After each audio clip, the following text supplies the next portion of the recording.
Okay, good evening. Today is February the 22nd, 2018. This is a scheduled meeting of the Hyde Park Central School District's Board of Education. At this time, may I have a motion to enter executive session to discuss confidential matters pertaining to contract negotiations and personnel employee performance. So moved. Second. Any discussion on that? All in favor? We're now in executive session.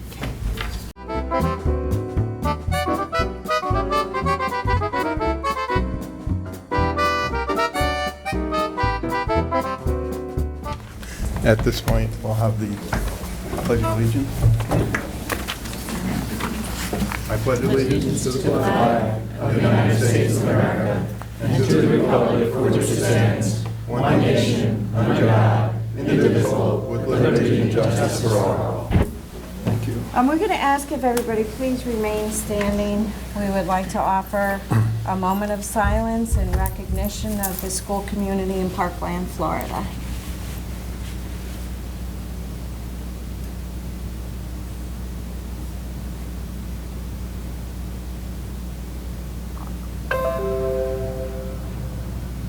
Thank you.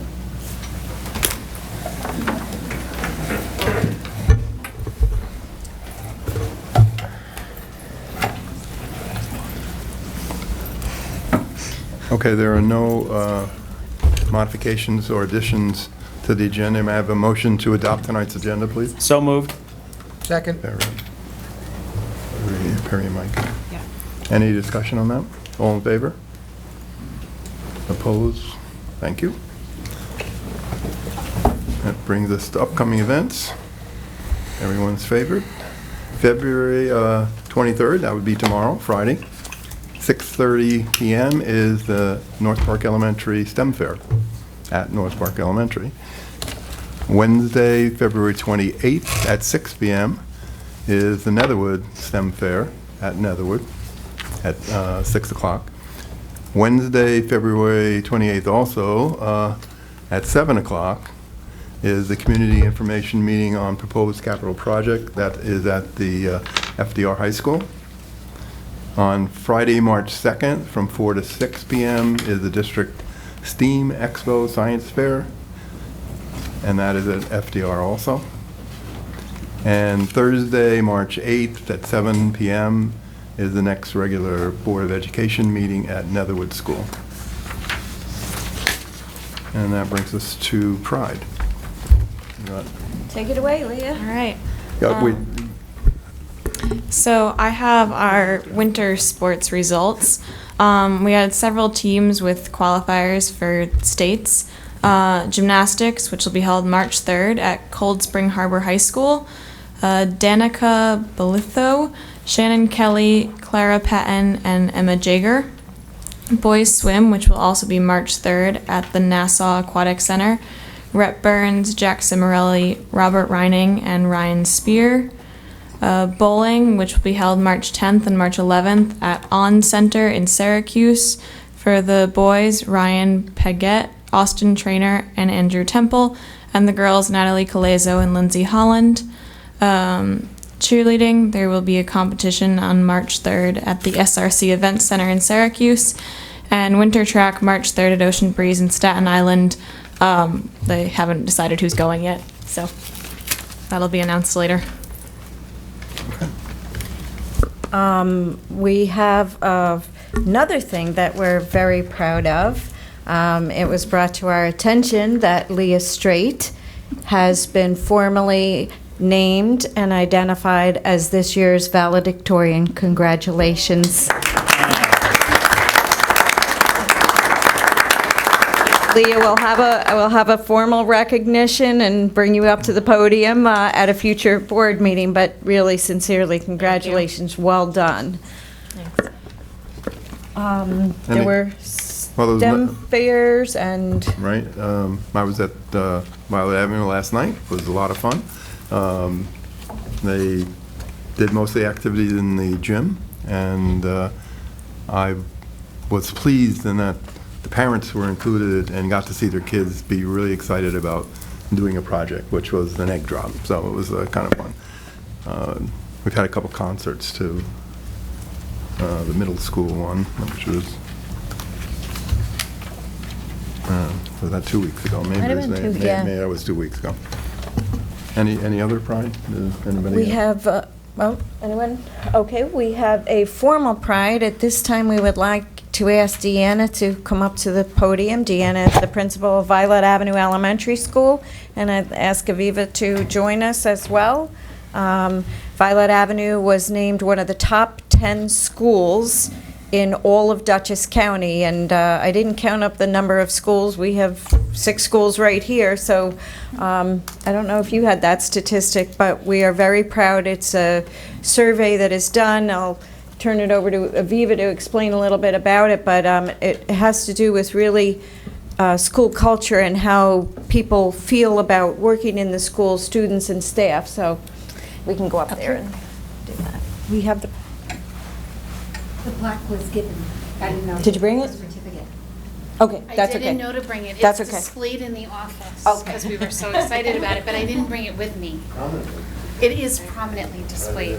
Aviva and I That's for went to Violet Avenue Elementary School, and Deanna told her entire school community that there was going to be a surprise. So we presented her the plaque in front of the children and the staff, and they didn't know why they were being called down, so insert plaque here, but. Yes.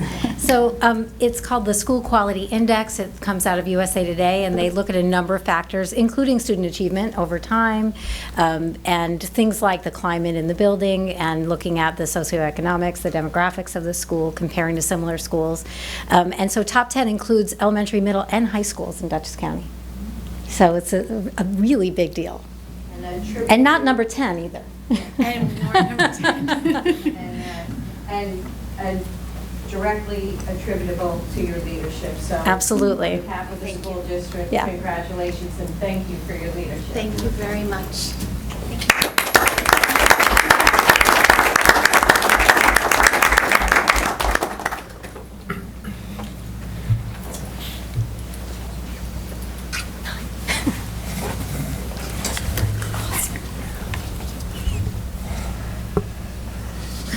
Okay. Superintendent's report? Just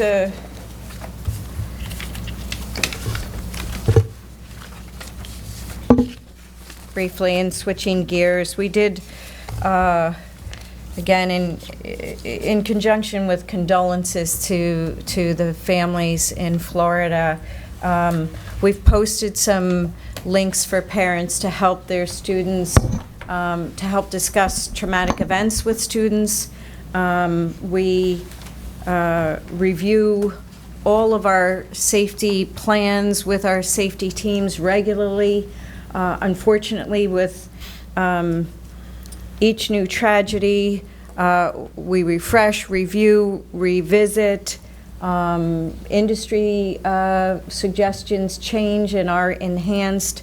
We are diligently reviewing all of our safety plans so that the general public knows we obviously have safety plans district-wide, school-specific, and there is a safety team in place in every school building. We also work with all of our guidance counselors, social workers, school psychologists, student resource officers at being very attentive to at-risk students. So just a public statement, there is a letter on the website that people can read that has more detail, but it is a reality that we be hyper vigilant and constantly review what we can do in the area of prevention. And I think that's it. Okay.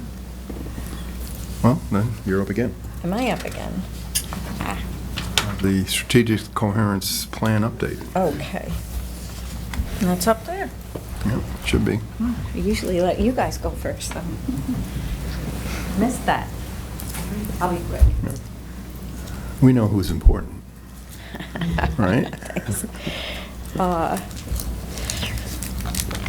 as part of the Board of Education goals, they identified, and it's a good practice to receive periodic updates on our strategic planning.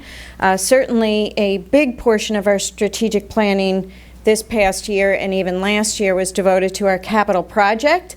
This portion of my update has to do with the academic portion of our plan. And you'll see the final product and the final presentation of our capital project right after this presentation.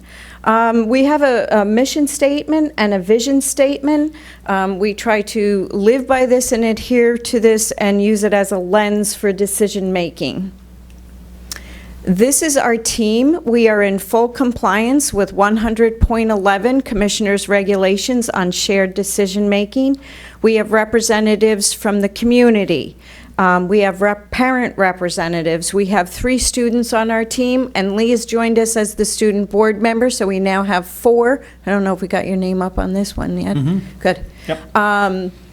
We have administrative reps from all of our unions, so and board member representation. So it satisfies the complete adherence to who are the players that should be part of your shared decision-making process. We used to have a rep from higher education. We will look to fill that gap next year. He just couldn't continue. One of the things that we worked very hard to develop and again use as a lens is what is the profile of a graduate. So we talk about instruction as being backward design. Start with the end in mind. What do you want the student who walks across the stage to look like? So we've worked very hard this year on starting to identify in that profile of a graduate, where are we? How are we living up to that? One activity that we've been doing in groups and will continue to do throughout the year is called a rose, a bud, and a thorn.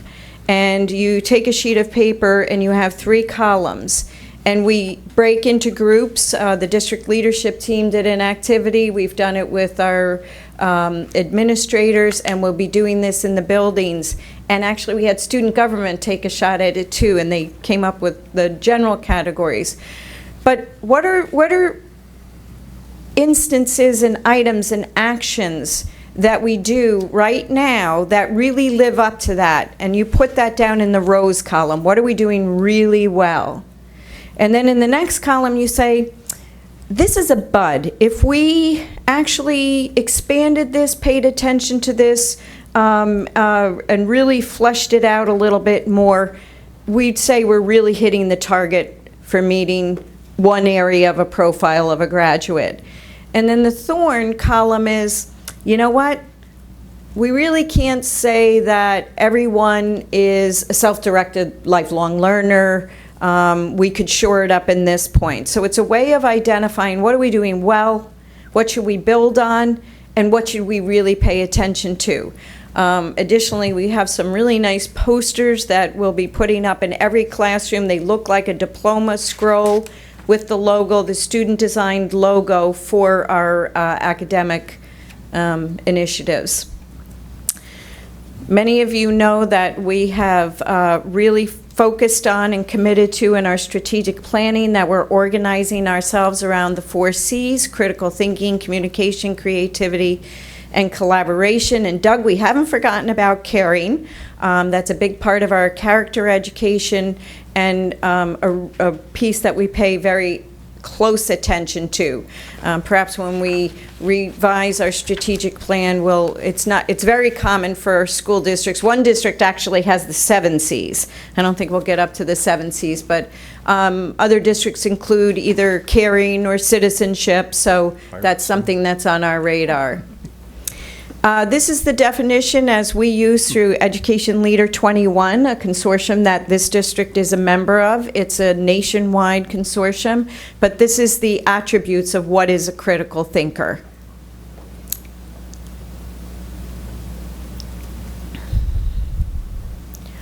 All of the research in education has proven that rote memorization does not last. It is only through learning content, through critical thinking that you have lasting learning. We highlight critical thinking here because as we roll out our strategic plan, and it's on our website, we determined that we were going to first zero in on and focus on critical thinking as the first of the C's that we really wrap our arms around. We put this slide up. This is just some of the formal professional development that we've done to support the rollout. This does not include all of the work that our building principals do at faculty meetings that's specifically related to critical thinking. All of our before school and after school workshops that teachers can volunteer to attend. So we have multiple learning opportunities, workshops, conferences, again, before school professional development, after school faculty meetings, you name it. But what we put on this slide were the formal trainings that that we offer to all staff. All of the stuff that happens outside of the school day is voluntary, and they're very well attended. But these were the district commitments. Rhea, before you leave that slide. Yep. I'm reading down the list, and I can see all of them, but there's that one contraction, the AVID. AVID. Yes.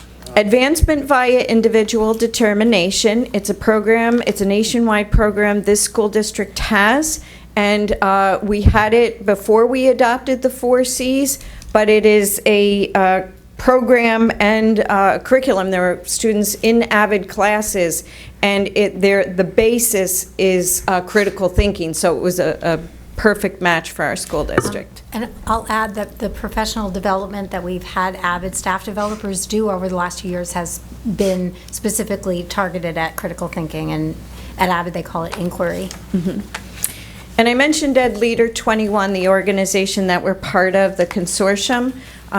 They provide, part of what you get with the consortium is training, but they also provide rubrics, measurement tools for all 4 of the C's in 3 grade bands. So there's a measurement rubric for grades 3 and 4, a measurement rubric for grades 7 and 8, and for 11 and 12. And again, you can use them for 9th graders and 12th graders, but those are the bands that the measurement rubrics. We've used them as an administrative team. Every administrator has included in their SMART goals a critical thinking goal. It's on every administrative agenda where we review our work, our own personal work and our own personal goals in critical thinking, as well as how we're moving it along in the district. So this is really what we consider our year 2 of really moving forward. Our goal is that by the end of next year, all of our students will know that this is our focus. Our staff certainly does. And now our job to take it to the next levels to design our curriculum and instruction and engage critical thinking strategies with their students so that they know they belong to a district that's focusing on this. We had to get all the staff on board and do all the training. I'm going to run through a couple of slides that are from the International Center of Leadership and Education. And a lot of us grew up with understanding the Bloom's taxonomy, and this is really the knowledge taxonomy. And again, remembering is at the lowest level. It's not until you start to analyze, evaluate, and create that you have long-lasting, deeper knowledge of any content area. I mean, remembering is a good start, but if all you do is memorize, with the exception of maybe multiplication tables and some other spelling rules, very few people learn by remembering. They do something else with that knowledge. They apply it, evaluate it, or look deeper into it, and that's where real learning occurs. And we look at the application model. So why are we doing critical thinking? Well, you know, you want to be able to apply it, and we want to advance. We want real critical thinking. So the application model is, so you have knowledge in one discipline, or applying it within a discipline, applying knowledge across disciplines, applying it to real-world predictable situations, and applying it to real-world unpredictable situations. A lot of these slides are just, why are we doing critical thinking? Again, I mentioned the International Center for Leadership and Education. Their big emphasis is that, yes, you need a rigorous curriculum, but you need the relationships and the culture so that it becomes relevant. Students learn best when they know the instructors in front of them care. Students learn best when they find relevance in what they're learning. So these are the 3 new R's instead of reading, writing, arithmetic. We're looking at rigor, relationships, and relevance. This is industry standard. What are the top 10 skills employers are looking for? Remembering isn't on there.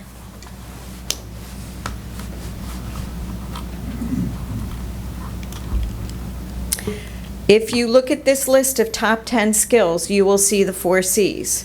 Creativity, critical thinking, collaboration, and communication. And I like the active listening. You're all being good active listeners right now. Or you tuned me out, I can't tell. Big industry standards. In any career, employers are looking for personal skills that demonstrate these characteristics.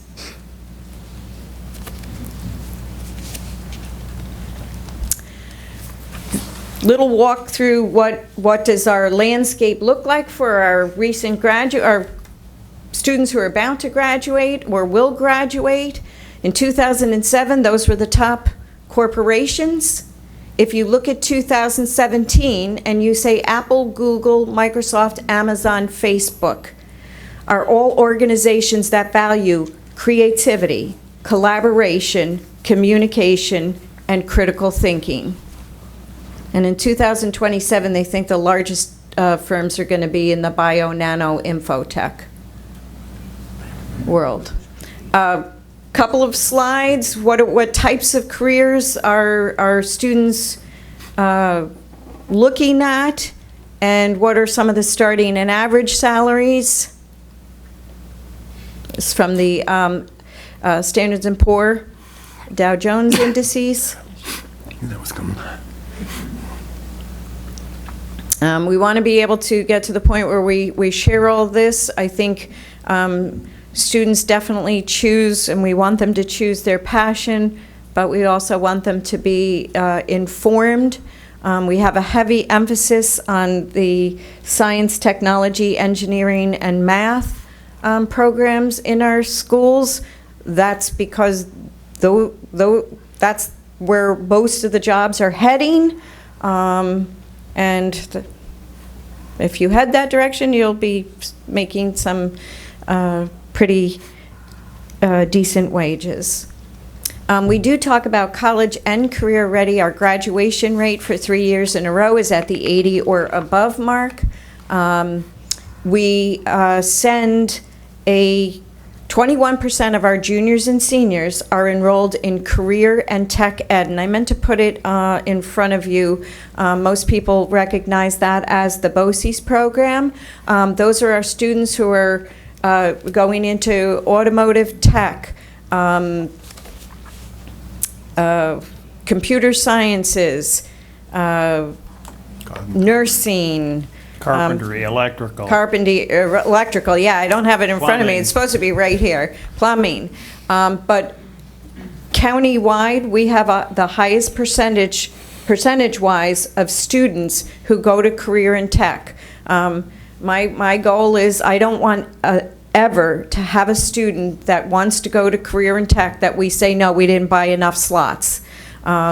These are the Career and Tech program at Duchess BOCES provides students with training that gives them the foundation to go on to either higher learning and or the workforce right away. So a lot of people talk about college and career ready and then only focus on college. We definitely focus on both, and the board supports putting our financial resources to that program. Aviva just gave a presentation last week, so I only put a few little snippets in here. But that's the percentage of our students going on to 2-year and 4-year school. We have about 2% of our graduates going into the military from high school. And then we have several other areas where we support college and career ready. And Aviva had just given the report, so I didn't put up there, but I will add to this slide our concurrent enrollment. So we have a high number of students who are in college credit-bearing courses in high school, as well as we offer 15 advanced placement courses.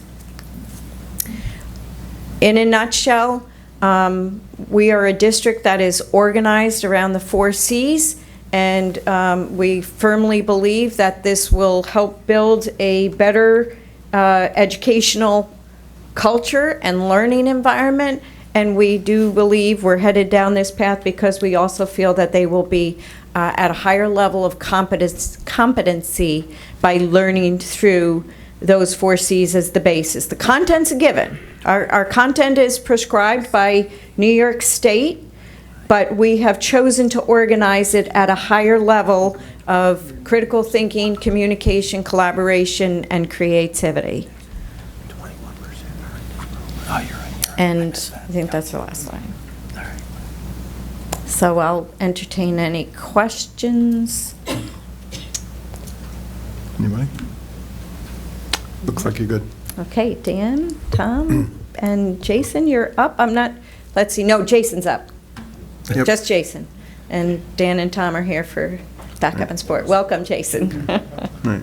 It was a warm-up.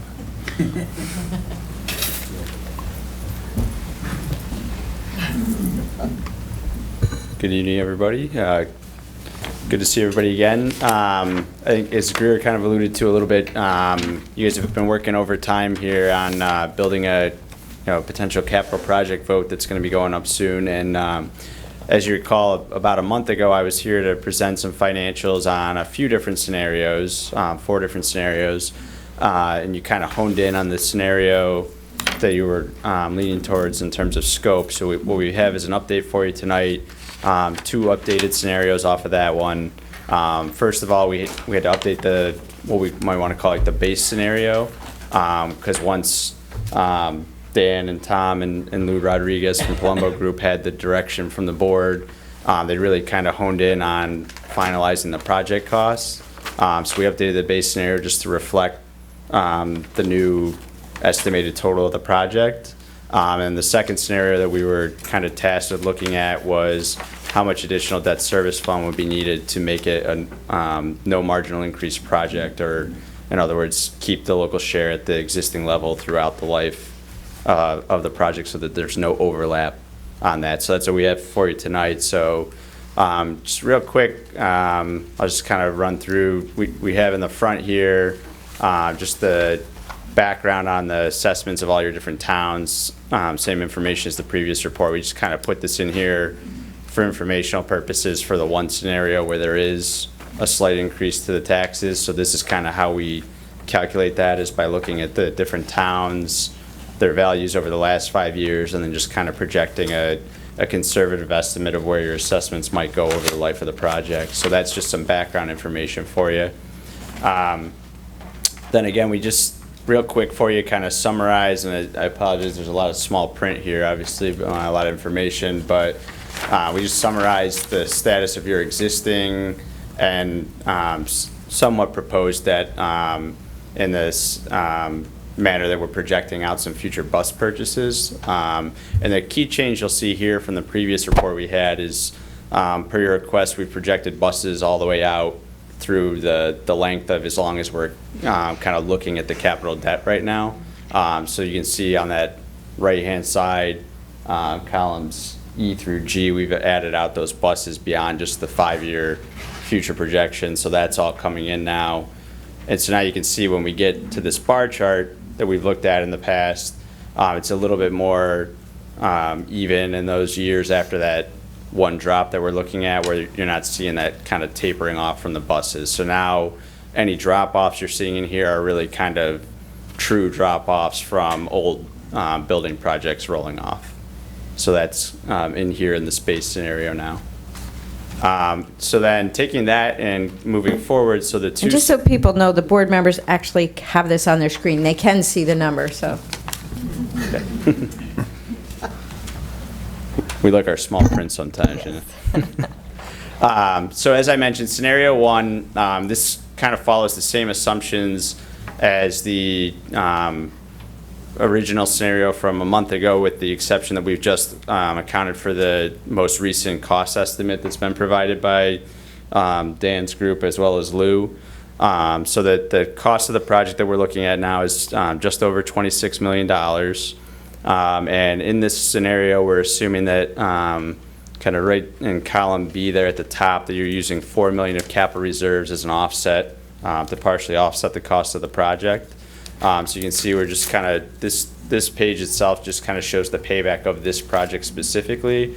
But then ultimately, how we've been looking at this, rolling it forward, is saying, how does this fit in with your existing debt structure, and what kind of impact would that have? So in this base scenario, you can see, again, like we had last time in column C there, we're using a little bit of debt service fund to offset existing debt to minimize the impact a little bit. So that's $1,270,000, and that, just want to point that out because that'll play into the question in the next scenario of how much additional money is needed to make it a no-cost project. So you can see once we layer this in, all the existing debt is on the left-hand side of the page, and then we put in the schedule from the prior page on the right-hand side. And when we layer it all back together, this is what the bar chart would look like now after that. So the blue bars, again, being your existing debt for buildings and buses, and then the green bars being where this new project would come in on top of that. So you can see there's 2 years right there on the front end of the project where there's a little bit of overlap. So that's what we're talking about when we talk about increase in taxes. So what that equates to for those 2 years, so highlighted at the top of the page there, would be just for the fiscal years 2020 and 2021. For the average homeowner who has a STAR exemption, a $200,000 value house, that would be a $16 increase for those 2 years on average. So that's kind of what you're talking about in terms of impact for those first 2 years, where it goes above the existing local share of what the district has built into your budget right now. Any questions? Stop there real quick and see if you have any questions on that scenario. Okay. So like I mentioned, the second scenario, then we said, okay, what if we, how much additional debt service fund would we need to use offsetting the existing debt service in those first 2 years in order to try to bring down that impact and have a no impact project? And again, just stepping back for a minute, just to remind you, I think it's slightly over $4 million that you have in the debt service fund in total. So we're well within what's available in terms of what we're using in either scenario. But the maturity schedule itself is essentially pretty much the same impact for this project itself. But then when we layered it back in on this next page, in comparison to your existing debt structure, you can see in column C there, we're now using $1,745,000 in total from debt service fund to offset the existing debt. So it's roughly $500,000, I think not quite that much, extra of the debt service fund that's needed in order for there to be no marginal increase from this project. And that's where you can see on this next page with the bar charts, by using that extra debt service fund to offset the existing debt, now we can bring those 2 years that were above that bar back down to the existing structure, so you get that nice smooth amount for those first couple of years until some additional debt rolls off a few years down the road.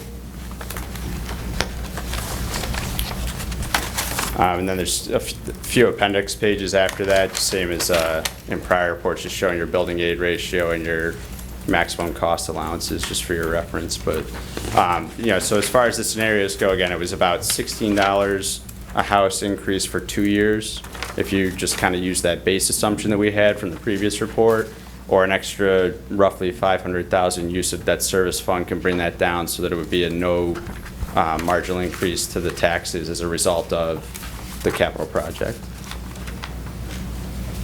Any questions on those updates?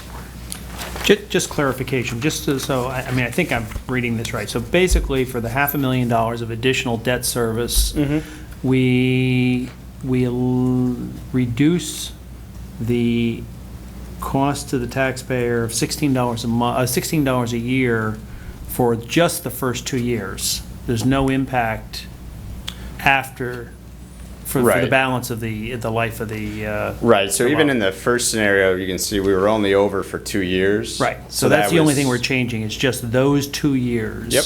With the $500,000. Okay. And the ability to indicate when we put the project up for a vote that we've not increased our debt level service. Right.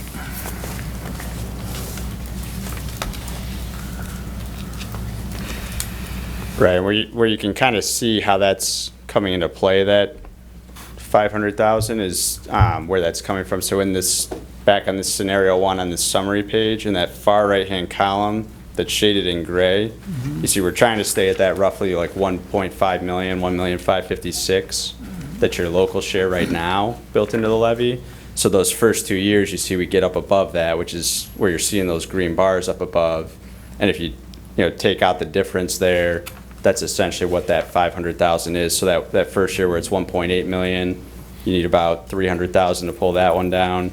And then that next year where it's 1.7 million, you need about another 200,000 to pull that back down to the existing level. So that's where that 500,000 is coming from.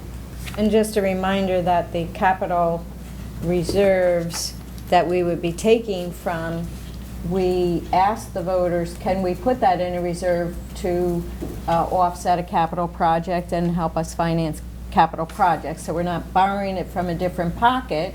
We actually had voter authorization to put it aside for a capital project. So just a point of reference. And that's the $500,000? Yeah. Now do we Well, have the, Well, no, the whole, that's the 4 the million. 4 million. Oh, that's the Yeah. 4 million? Yeah, that's on the, it's at the top of column I'm sorry, D there. forgive me. Yeah, no, in order to be able to say that we're putting a project out that would not Right. increase the debt service, we would use an additional 500,000 out of the 4 million in reserve for capital projects. Right. So what's the negative, I'm sorry. Go for it. What's the negative impact to the district for adding the extra $500,000 into this? I mean, does that hurt us in any way by doing that so that we can keep this without increasing taxes? Not really. I mean, it's just, so the debt service fund is kind of like a separate pot of money you have set aside that, is legally restricted to only be used to offset existing debt. So really that's just, that's there for that at some point in time to pay down future debt, so you can either use it now or use it later. Okay. And basically I don't know that there's necessarily any negative impact of using it right now. The positive impact is with the tax cap, how it works. If you all of a sudden kind of spike up for a year or two and then drop back down, that can That's wreak havoc on your tax cap calculations a little bit. So by using it and keeping yourself flat, it kind of smooths that calculation for you. Oh, okay. So that would be one positive benefit of it. Well, one of the negatives would be is once you spend it once, you don't have it for the next time. Right, So right. we're But thinking- we're not thinking long depleting- But range. we're not depleting Right. our pockets, right? Right. Greer, do we require a second vote to utilize that money coming out of the reserve fund, the capital reserve fund? No, that's all part of, because it'll be explicitly stated in the proposition that you're using 4 million from the capital reserve. So that's counted as the So it will voter authorize the approval. expenditure and also the withdrawal of the money from that fund. to help Right, so the us, proposition will say, that you're taking a 26,422,000 and change project, of which you're gonna pay for by utilizing 4 million from the capital reserve, and then the rest to be issued through bonds and bond anticipation notes. I So think that's the voter approval, just in the language of the I think we ought to make proposition. mention of it somewhere, because when we did first put the money into the fund, we indicated at that time, this money authorizes the district to put the money aside, but before we can utilize the money, there is another authorization required from the voters to utilize it. Yes. And some people may not understand that we can fold that authorization within the actual capital expenditure proposal. Right, That's because part of it. they're part of the vote, yes. Yep, Right. absolutely. Linda, can you refresh my memory? What is our capital reserve currently? In the capital reserve, we have 7 million. 7 million, Right. okay. And then we have about just over 4 million in a debt service fund. That's the money that has to be used to pay down debt. Okay, so if, in the first scenario, that is going to leave us then with a balance of somewhere of about $3 million in capital reserve? Right, so both scenarios are using the same amount of capital Capital, reserve. yep. So both scenarios will leave you with 3 million in the capital reserve. Yep. And then the debt service fund, which is a separate pot of money, you'll have, in the first scenario, you would have about 2.8 million left in it, and in the next scenario, you'd have about 2.3 million left in it. That's right, and I misspoke earlier because I was calling them both capital reserve fund and didn't distinguish. The second one was the debt service fund. Right, so debt Sorry. service fund is kind of money legally set aside to be used against existing debt, and capital reserves is money legally set aside to be used for future projects to help pay for those expenditures. So you're kind of using a combination of two different ways. Yes. I misspoke. So I would just point out that if we were to do scenario number 2, we would be reducing those reserves by greater than 50%. We would be down,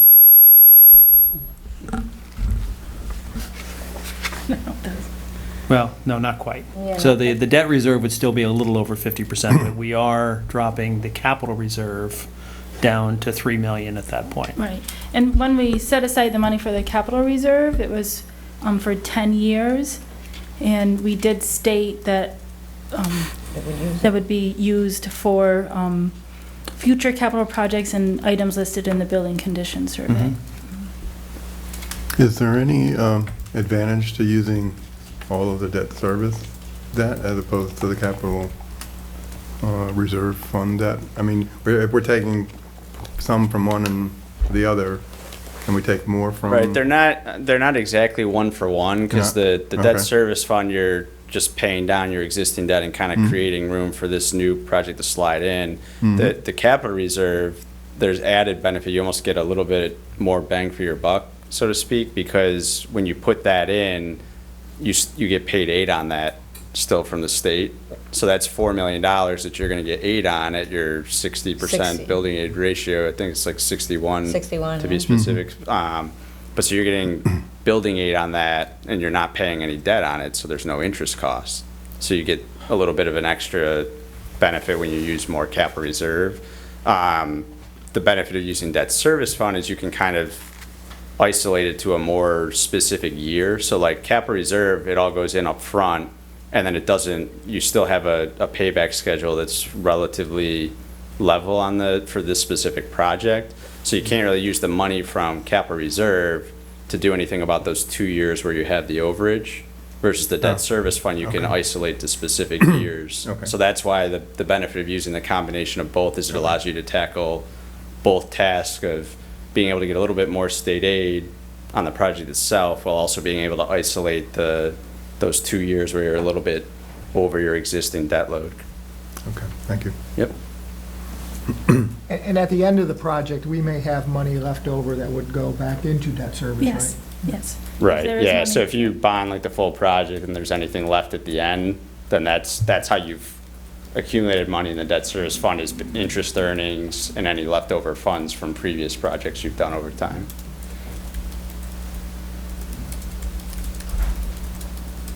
And we have a lot of fresh faces here tonight. So the capital project we're talking about is the renovation of our secondary science labs at Haviland Middle School and FDR High School. All of our science labs predate man landing on the moon, and they are sorely in need of replacement. They no longer function as science labs. The second portion of this capital project is to replace the heating and ventilation system at FDR and North Park. moving to a hydronic, from a steam to a hydronic system. Again, all of our heating systems are 50 to 70 years old in those buildings. It's also the completion of the heating project at Haviland Middle School that we started in our last capital project. Again, our heating and ventilation systems are between 50 and 70 years old. They are malfunctioning at an alarmingly increasing rate. We have had to close schools due to either poor ventilation and moisture problems at North Park, heating issues at Haviland Middle School. So these are not luxury. These are 100% necessary items to maintain our buildings. In addition to having operating heat, the ventilation systems will greatly improve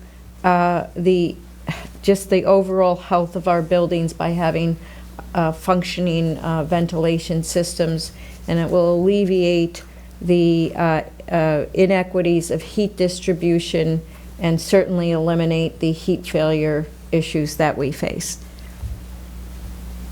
Because we just talked about the money tonight. Right. It's always good to remind everybody what's that money getting you. Yes. I think it's also worth mentioning, since we've got some people in the audience that may not be up to speed, this is only a portion of the work that's been identified Yes. through our building condition survey. That the Yes. district is in desperate need of, we've got buildings that need roofs, and we also have 3 elementary schools that need HVAC upgrades as well. So while we're looking at this roughly $26 million project, there's also another project that we're going to need to look at in the near future. So that's why my questioning comes up with what we have available for reserves going forward, because it won't be that long before we'll be coming back and with another project and needing to look at financing for it. And, we, like many other districts in New York State, have aging buildings that need significant repairs. And unfortunately, the way the state funds these projects, they basically encourage you to run till failure. Let the building get to the point, do a capital project rather than maintaining the building, because they'll aid a capital project, but they don't aid maintenance repairs of a building. So it's a position that we get into. And I just think everybody needs to be aware that we've got a future, just like you in your own home. You do work on it every few years. 1 year you're doing the roof, the next year you're doing the heating system, the next year you're doing the driveway. We're in the same situation, just No plumbing? a whole lot big. Well, and then we got to do plumbing once in a while. But it's something we need to be aware of. It's a lot. We have to keep going. We've got a lot of infrastructure to keep in place. I think this is a good step. We're in the right place, but don't think this is the last you've heard of it in the future. And that's a great point, Perry. And just to kind of further elaborate on that too, one other benefit you guys have, kind of an ace up your sleeve, if you want to think, is obviously you want to be cognizant of the fact that you're spending down your reserves, but you do still have $3 million left after this proposed vote. And beyond that, you also have in this, just looking at scenario 2, you also have another drop off coming in where some more existing debt is going to roll off a few years out. So there could be opportunities not too far into the future for another project that might have no or minimal impact by utilizing those 2 sources available to you. Sometimes you see a district vote a project and it might take them flat out for the next 15 years with no relief of a drop in local share. So having that, future drop off a few years out on the heels of this one is another opportunity for you to try to address some of those needs. Okay. Only because we have the architects here, I want to make sure if anybody on the board has any questions that might be addressed to the architects, or everybody happy. Thank you very much for coming, just in case, but since we want to put this together, I don't want at the last minute say, oh, what was that part that I forgot to ask a question on. So is any? I guess the only question I would have is, so we're looking at a number of $26,224,643. Obviously, that's a result, or I suspect that's a result of the Palumbo Group's most recent estimate. Where is that in relationship to the number that you expected it to be? Have we Is it up, down? And I know there's certainly been a lot of clarity in the design, so it's not critical of which way it went. I'm just kind of curious as to. I think the biggest refinement you find in the number is we put a lot of effort the past few weeks in understanding the dynamics of the phasing of the project. So what kind of temporary space we'll need to house students in temporary classrooms, house some office spaces to allow for, especially in the pods, to allow us to cycle through the building efficiently. And so there's monies reflected for that. We looked again very hard at the curtain wall connectors between the pods and the main building. It's so integral to the construction that's been now added into the mix. That's why you don't see it listed as an alternate to be considered. You see lockers are listed here.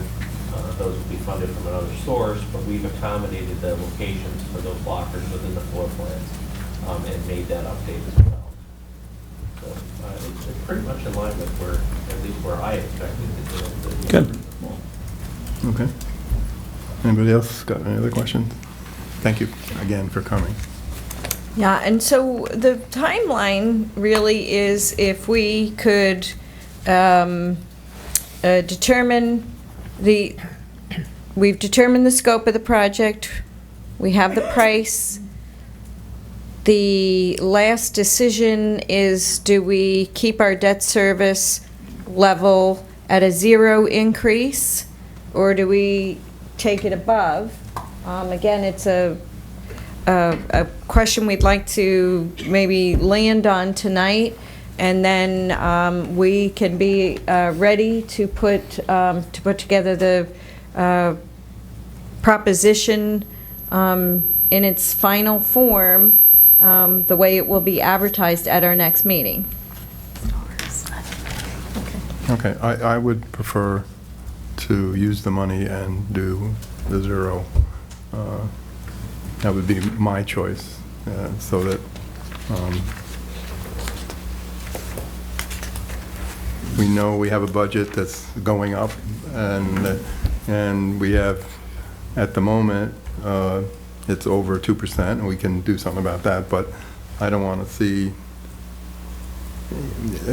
taxpayers that, oh, this is an increase, oh, this is an increase.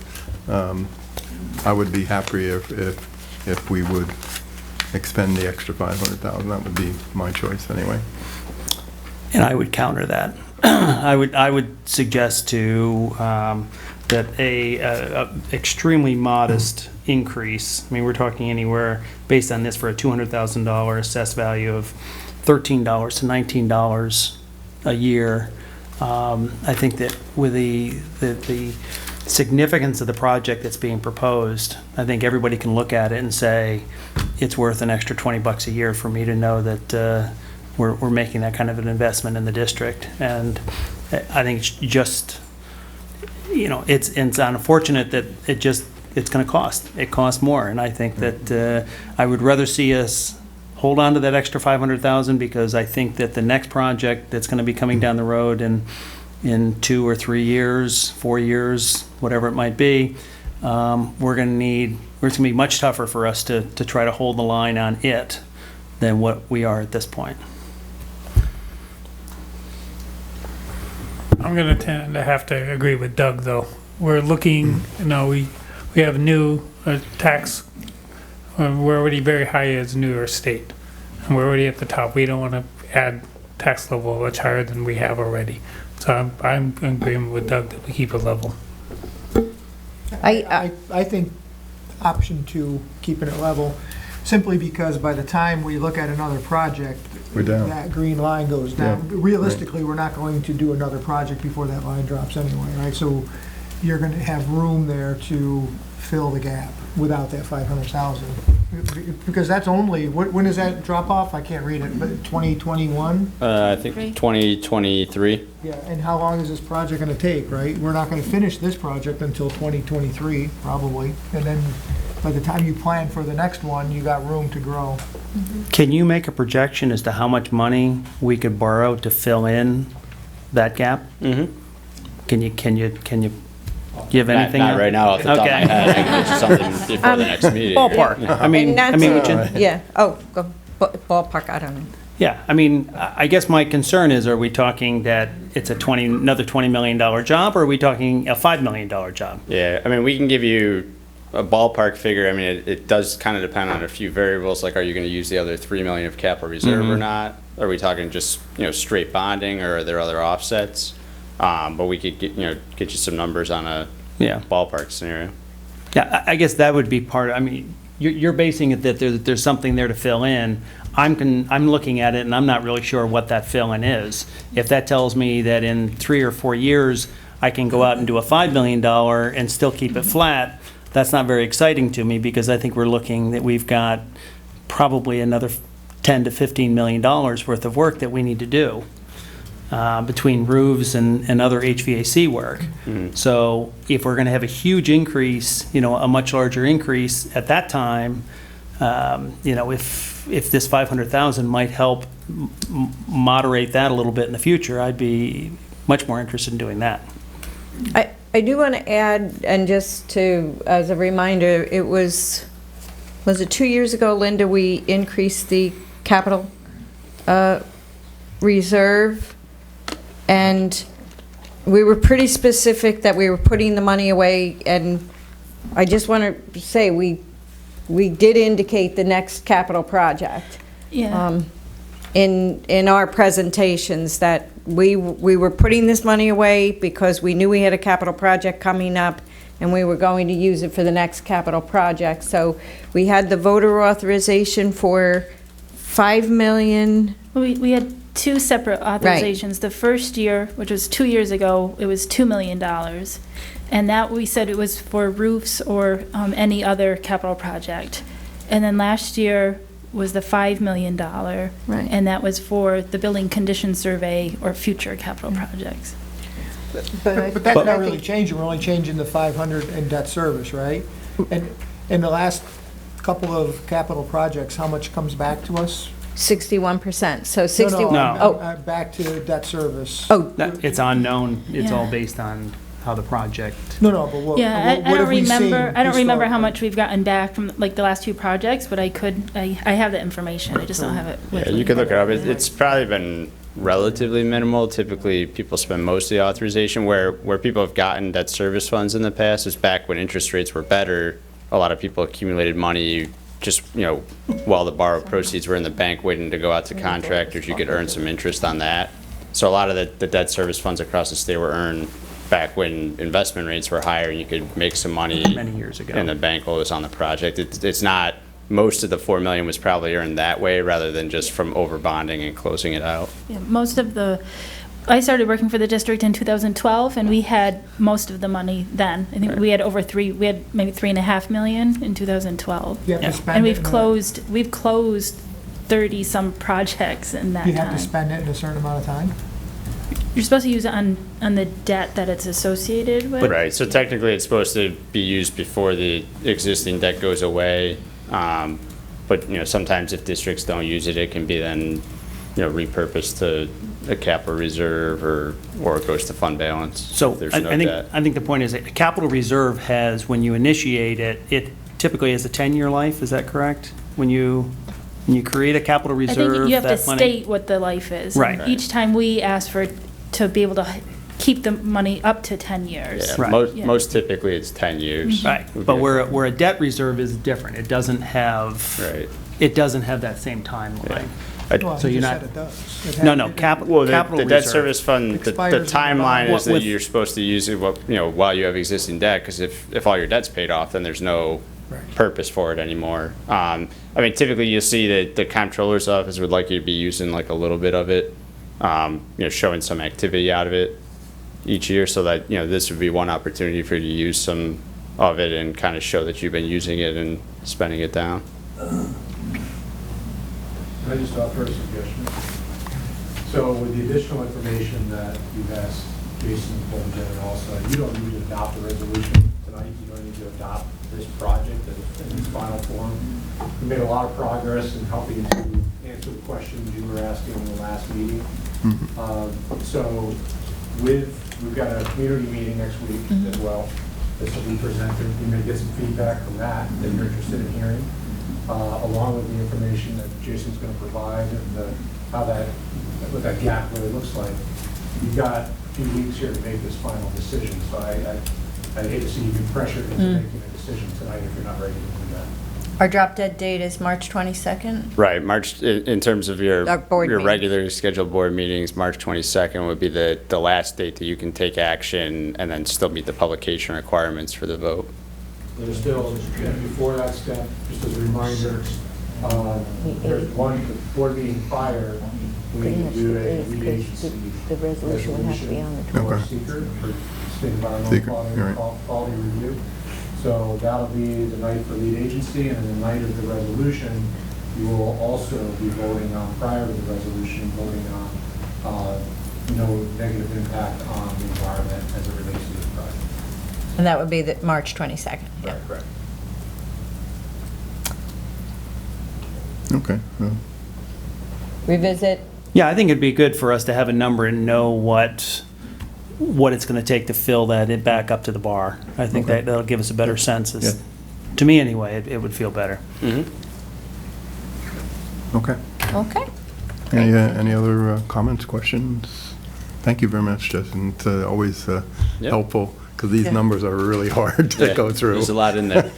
And we'll see you Monday night for our workshop. Yep. Great. Thank you both for coming. Thank you. Do you want me to just leave this up here? or- Yeah. Yeah. There you go.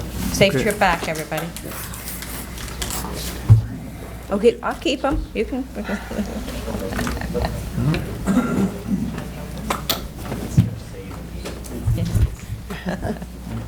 Oh, my goodness.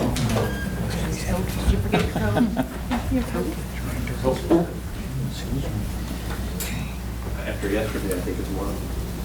Right?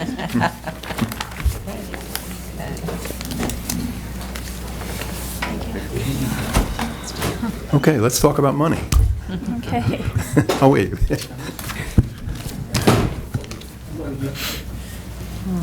Okay, so tonight I'm going to talk about the tax cap calculation and how it affects the budget. The tax cap calculation is a multi-step process. Listed here on the screen are two of the most significant steps for the calculation. The tax-based growth factor is school district specific, so it represents quantity or physical change to real property within our district. And for 2018-19, the rate for Hyde Park School District is 0.58%. The allowable levy growth factor is the inflationary factor. It's the same for every school district, and it's the lesser of 2% or the change in the Consumer Price Index, or CPI.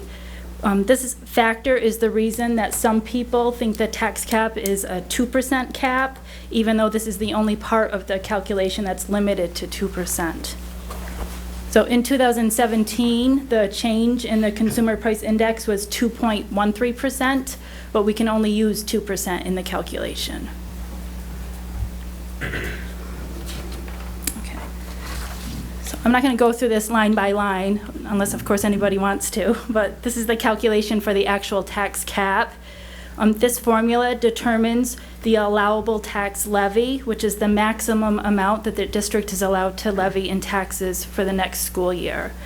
So for 2018-19, the allowable tax levy is $60,166,084.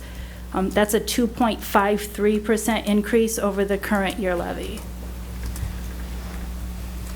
I'll just leave this for just a moment if people want to look over it.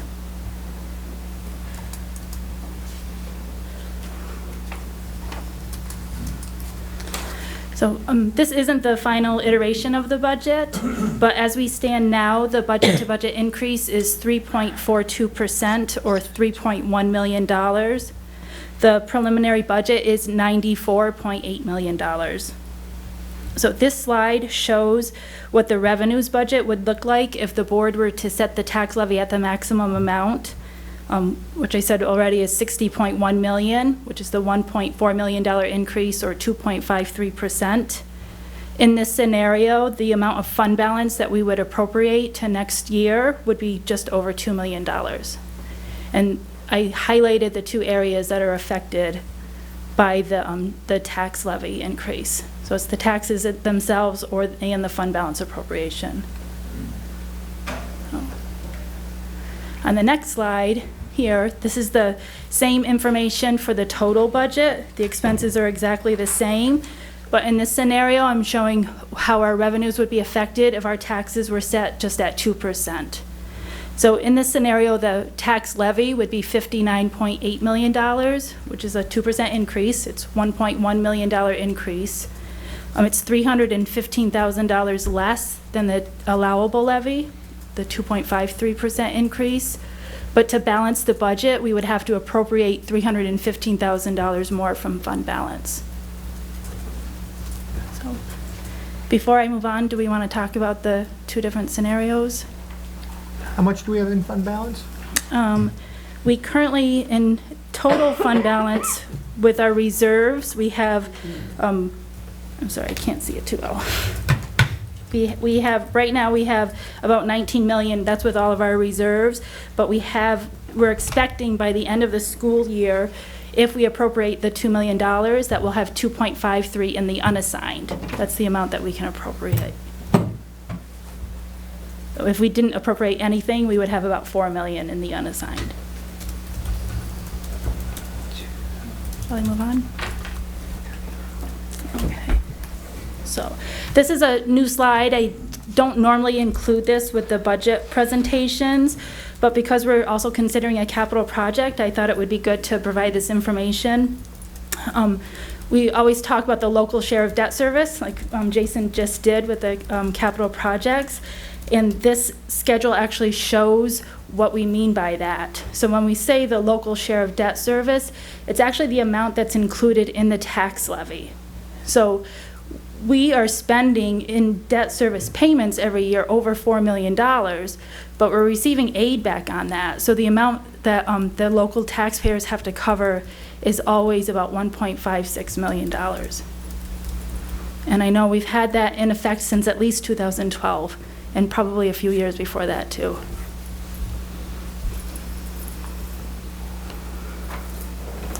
Okay. So in the preliminary budget, we do have some additions and savings. This is information that we provide all the time. The two slides that I'm going to show you next only represent changes, items that were either added or taken out of the budget. It's not items that were in the current year budget with cost increases. It's just anything that's actually new or it's something that we're taking out. So the additions for the 2018-19 budget are a stipend for the auditorium advisor at the middle school. The total cost would be $956. We have $10,261 for the addition of a halftime TA at the high school library, and that's to help with the Chromebooks. Varsity wrestling coach, the total cost is $5,937. And we're also planning to use $80,000 of fund balance for playground equipment at Violet Ave. This school year, we received $160,000 for prior years building aid. I think it went back to the early 2000s. We had about $160,000 back, and we didn't want to just put it all into fund balance and keep it there, so we decided to use some of it towards the equipment, or the playground equipment.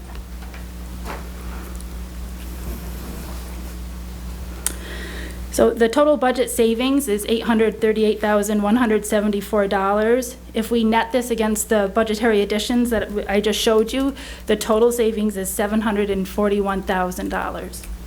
So savings include $595,567 due to teacher retirements. We know of 6 teachers that are retiring, but we only plan to replace 2. We also are planning on a reduction of 2 teaching assistants based on need. The total savings would be $70,431. And we're also proposing a 20% reduction in supplies and in mileage and conferences.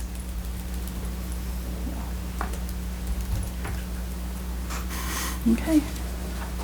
So as I already stated, the budget isn't finalized yet. We still meet. Aviva Greer and I meet every week to go over everything. We'll also have more information that will come to us in March that we'll have to include in the budget. That includes the final health insurance rates and also information from the state. Their budget is due on March 31st. That may change the amount that we have budgeted for state aid.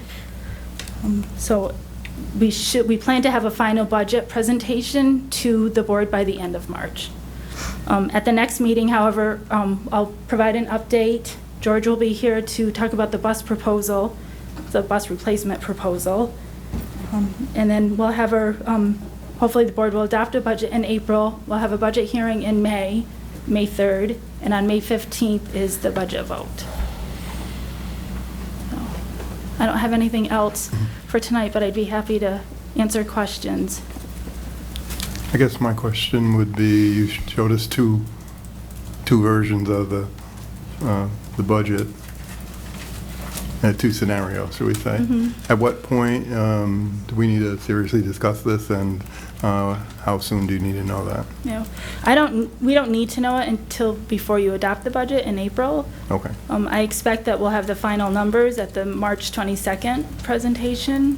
Okay. Well, it depends on when we get the information from the state. It might be the first April presentation. But as long as we know before we adopt the budget, you can't adopt the budget until we know what it is. Okay.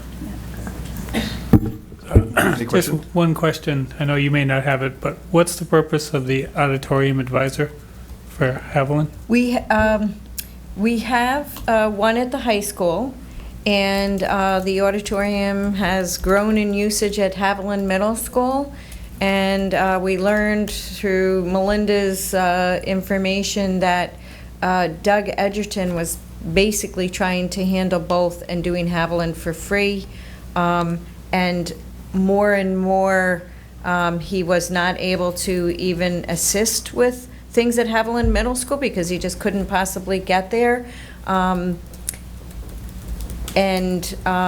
Melinda felt strongly that as we're adding new technology to our auditoriums, presentation technology, and the auditorium is used to a greater extent, that they need the oversight that the high school has for the auditorium. Now, does any of this usage bring income into the district? I mean, do we have outside groups that are coming for the auditorium because we have a good auditorium? And especially with a new presentation system, it makes it a little bit easier. We tested out the presentation system when we hosted the movie Screenagers, and that was a tremendous improvement than the little wobbly screen up there. I think typically, though, when we do rent space, we charge for our costs. So we would charge, we wouldn't really generate revenue because it would be offset by the additional custodial costs. Oh, so we only charge enough to cover costs? Mm-hmm. We charge more? Typically. Any other questions? Okay. Thank you, Linda. Okay, thank you. So at this time, may I have a motion to enter public participation, please? So moved. Second. Any discussion on that? All in favor? Opposed? If anybody would like to address the board, please step to the podium. Hi, I'm Nancy Holton. Tonight I am representing the HPUEA. I am actually here to speak for Dee Witter, who is the president of HPUEA, who could not attend tonight. I am reading a letter that I gave to you. She is writing, after further review of Policy 9700, which is on the agenda tonight for first consideration, copy of the staff development, I noticed that the CTLE, the professional development requirements for level 3 teaching assistants, are not included. I do not know if you are aware that from February 2004 to September 2016, all level 3 teaching assistants were required to complete 75 hours of professional development every 5 years to keep their professional teaching certificate active. In March 2016, the Board of Regents implemented the new state law, Section 3006 of the Education Law, related to registration, CTLE, and the approval of sponsors providing CTLE. It raised the number of professional development hours required by level 3 teaching assistant certificate holders to complete to 100 hours.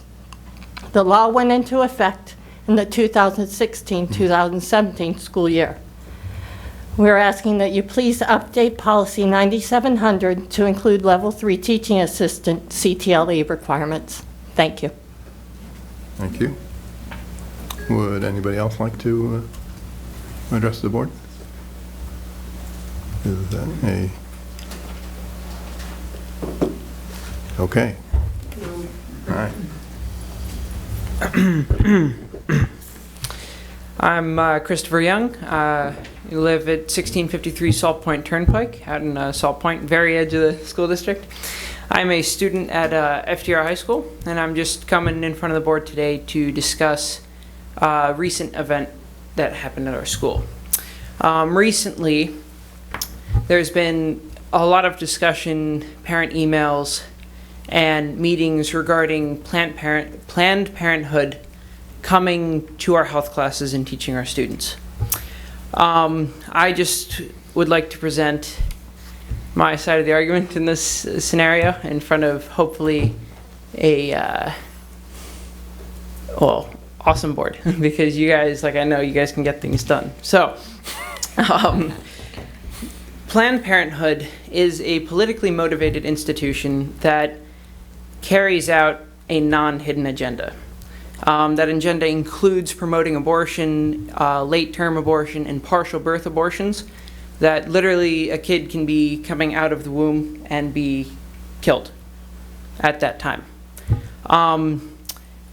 They are also proponents for parents to not be involved in the medical decision-making of their children, especially regarding pregnancy.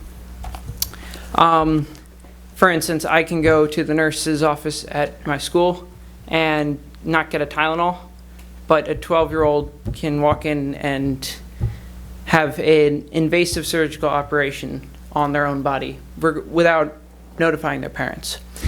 Does this belong in the school?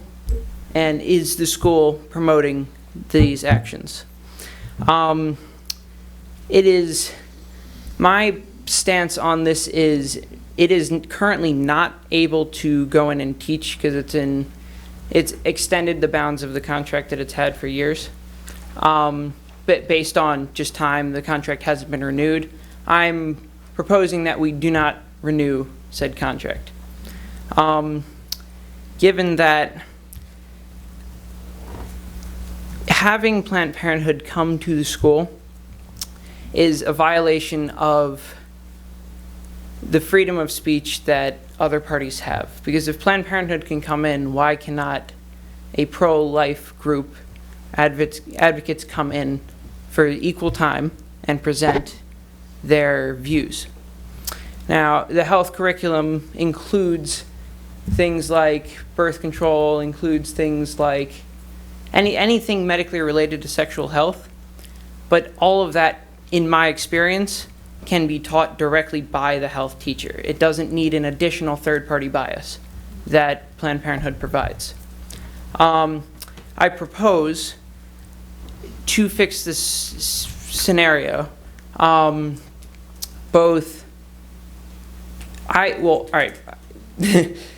propose preferably that they are not able to come to the school because it is simply an advertisement of their particular places.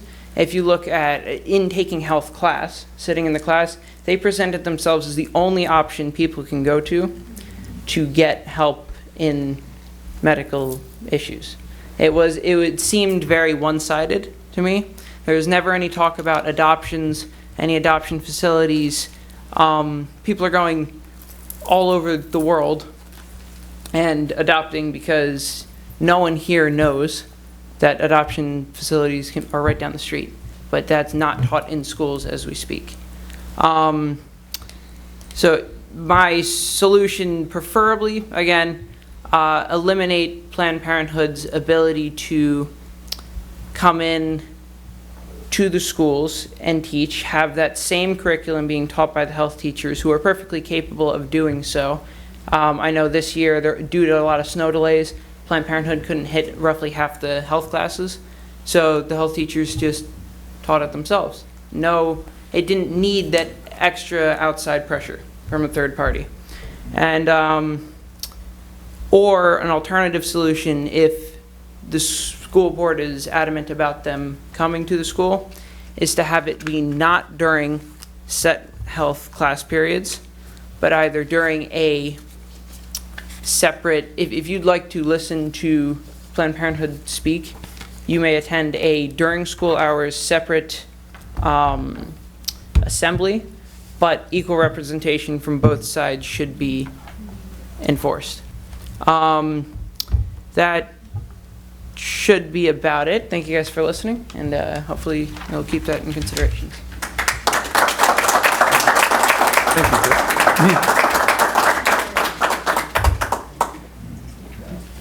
Would anybody else like, I guess somebody else like would? Good evening. My name is Chris Ecker. I am a 14-year employee of the district. I am a parent of 3 graduates of the district, and I am a taxpayer in the district. I'd like to thank you for your time and your service to our students, faculty, and staff. Your dedication, time, and persistence to empower the family of the Huff Park School District to strive for excellence is commendable. As I previously mentioned, I stand before you as a taxpayer to the district, an employee of the district, and a parent of 3 graduates of the district. Over the past 14 years, I have sat with many young women, some in the bathroom as they have taken pregnancy tests, and some as they cried in my arms after having an abortion, and a couple that have had multiple abortions. Planned Parenthood's visits to the FDR health classes is an advertisement for an organization that promotes ease of access to birth control and abortions without parental knowledge. Yes, the health curriculum touches on abstinence, but when a guest speaker comes in, students tune in more, seeds are planted, and connections are made. CareNet Pregnancy Center of the Hudson Valley offers a workshop on risk avoidance. It is a fun, educational, and interactive way to teach students about consequences and choices and looking ahead to the consequences of their choices. The center also provides for pregnant females, and things are free of charge. In our continued pursuit of excellence, let's ensure that options are presented so that our students can form their own opinions. Thank you.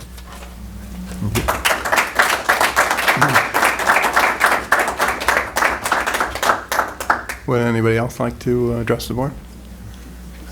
All right, you're closer, so you get in. Thank you, guys. Hello, I'm Michael Baird of 917 North Quaker Lane. I'm a current senior at FDR High School. As we all know here, Planned Parenthood was cut from the health department's curriculum, and to be 100% honest with you guys, the students are upset. Many students believe that we should still allow the guest speaker from Planned Parenthood to talk to our health classes, as do I. It always made clear that health classes, that students are allowed to pass on answering questions, or even leave the class when uncomfortable conversations have taken place. This applies to when Planned Parenthood comes too. Many students, including myself, at FDR High School should be given the opportunity to be educated on the matters discussed by Planned Parenthood, considering the information they provide for us is relevant in our lives now. There's also many students who will receive the information that needing regards sexual health at home or rely on or are educated by these matters only in their health classes, and sources like Planned Parenthood learn about these matters regarding their own health. Another student's point of view is that we see peers that are pregnant and already have been pregnant. It would not make sense to take out a lesson that could prevent this. With the whole school and the body in mind, to confront this issue by only a small group would not seem fair for the whole student body. While we have to think about all students' home lives because of religion, parents, guardians, beliefs, students don't have a chance or choice to learn about education anywhere else but from the school. My personal experience with the Planned Parenthood was very useful. I had a chance to listen and gain more knowledge by just sitting there and listening in the class. Although this specific topic may be uncomfortable to certain individuals, having a Planned Parenthood guest speaker as a part of health curriculum is vital to the health education of many students. Thank you. Thank you.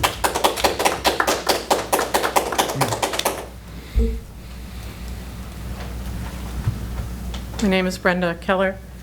I too am a parent of 3 children, all graduates of FDR soon to be, and a taxpayer as well.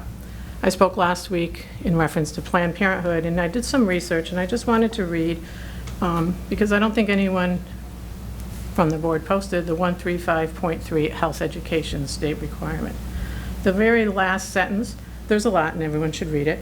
The health coordinator shall ensure the related school courses are conducted in a manner supportive of health education and provide for cooperation with community agencies and the use of community resources necessary for achieving a complete school community health program. That's pretty much Planned Parenthood in my eye. The second thing that was addressed was about a parent opt-out.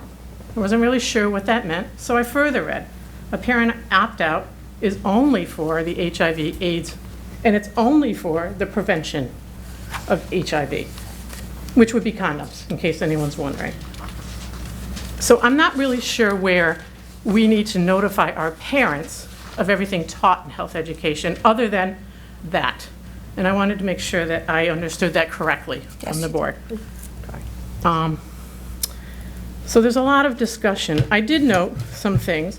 First, Dr. Rychek, you had put a portrait of a graduate. Number one, responsible individuals who respect, who represent lifestyles, themselves and others through healthy lifestyles and positive community relations. I think that pretty much is talking about health education in our community and how we service them. This Planned Parenthood thing in the classroom, it's not about abortion. Planned Parenthood does not come in and talk about abortion. They do not talk about pro-life, pro-choice. They talk about contraception, including abstinence. So I think in 1962, religion and the school were separated. There is no religion in the school. I'm not really sure why there's such a discussion of who's going to teach the Planned Parenthood education. The syllabus was very clear. Healthy relationships, sexting, and contraception. Those are the things that they'd be addressing. Wasn't HIV, wasn't AIDS. There should not have been a parent opt-out, in my opinion, according to the regulation. I did offer to serve on a committee. I did get a response back asking for that. Unfortunately, that committee is going to meet during the day, and as a working parent, I can't attend that. I would encourage that maybe we have the meetings held in the evening time when more of us might be available, and I would like to serve on that.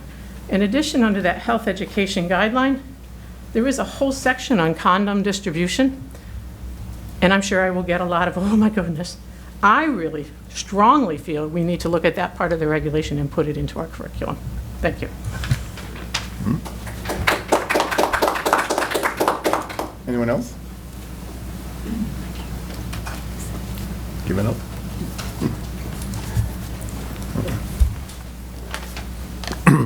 Hi, I'm Ken Brisky. I'm a member of the district, or a taxpayer for, I don't know, 35 or more years.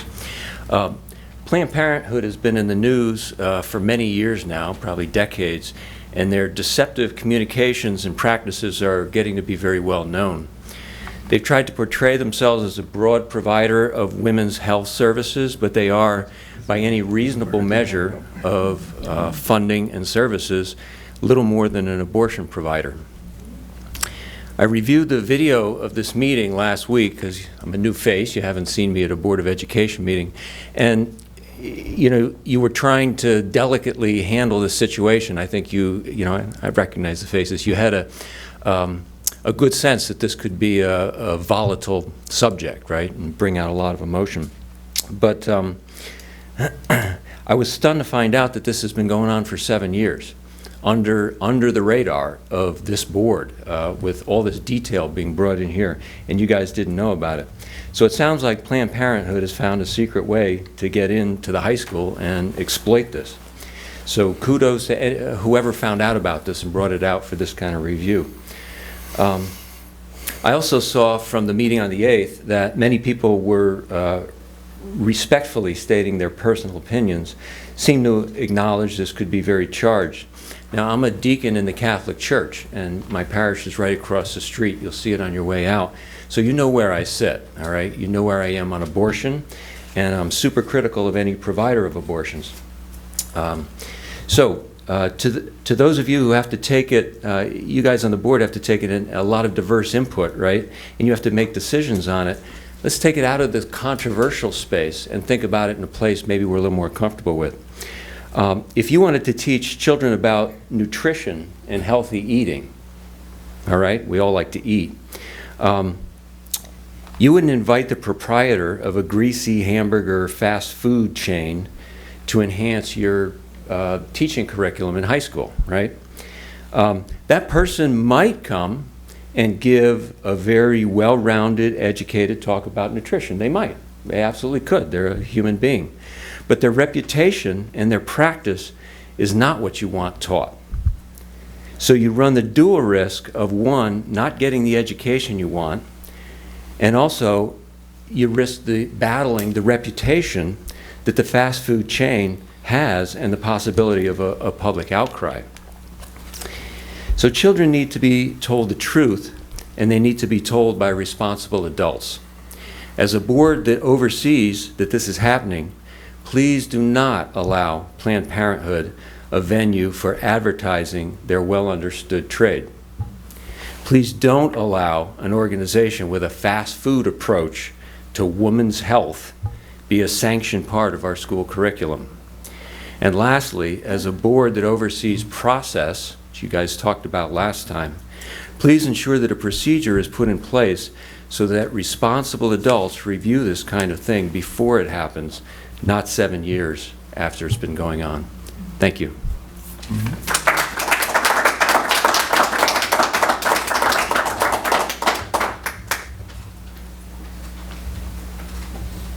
You're very patient. Yeah. I have 7 kids, so I'm very patient. Okay. My name is Jay Cookingham. I've been here all my life for about 60 years. Except for 1 year I lived in Florida, which was great, but I came back, so that's wonderful. Thank you for your service to the community. It's obviously you care, and you've shown great interest in not spending all our money, but using it effectively. And so, as a taxpayer, I am grateful to that. I also serve as pastor of Bridge Builders Community Church, and I am reading a letter from Mike Haas, who was a lifelong a teacher, and you'll hear the letter and you'll find out. His name is Mike Haas. He's a Hyde Park resident residing at 61 Garden Street, and he worked as an elementary school teacher in Hyde Park Elementary for 33 years. A good teacher, too. Yeah, he was a very good teacher. I apologize that a previous commitment kept me from being here this evening. I am very disappointed that Planned Parenthood has been allowed to do presentations in Hyde Park schools. Since retiring 10 years ago, I've been doing sexual integrity workshops in other schools which involve healthy dating relationships and avoiding sexually transmitted disease. I do this as a volunteer for an organization called CareNet, which mainly helps women who have unplanned pregnancies. In the workshop, I encourage kids to wait and not to be sexually active in their teen years. When I offered to do the same workshop in the Hyde Park School District, it was turned down. I feel like it is a disservice to the Hyde Park students to hear only what Planned Parenthood presents to them. I'm not sure why my program was turned down while Planned Parenthood was allowed. So you hear Mike's comments and hard about this. He's a lifelong teacher who gave a lot of years to this community and still continues to give his service and his teaching ability. He's a great teacher, still is, even though he's retired, as a volunteer to many other school districts, which openly allow this sexual integrity workshop to come into it, and it has proved to be very, very valuable to those school districts. So to hear that in our own hometown that we can't present the same information, but another organization for 7 years has been able to do it without our knowledge for most of that time, it's kind of disappointing as an adult in this community. So yes, I would urge that you would strictly prohibit them from coming in, but if you're going to allow them to come in, that you allow another voice to come in as well. Thank you very much.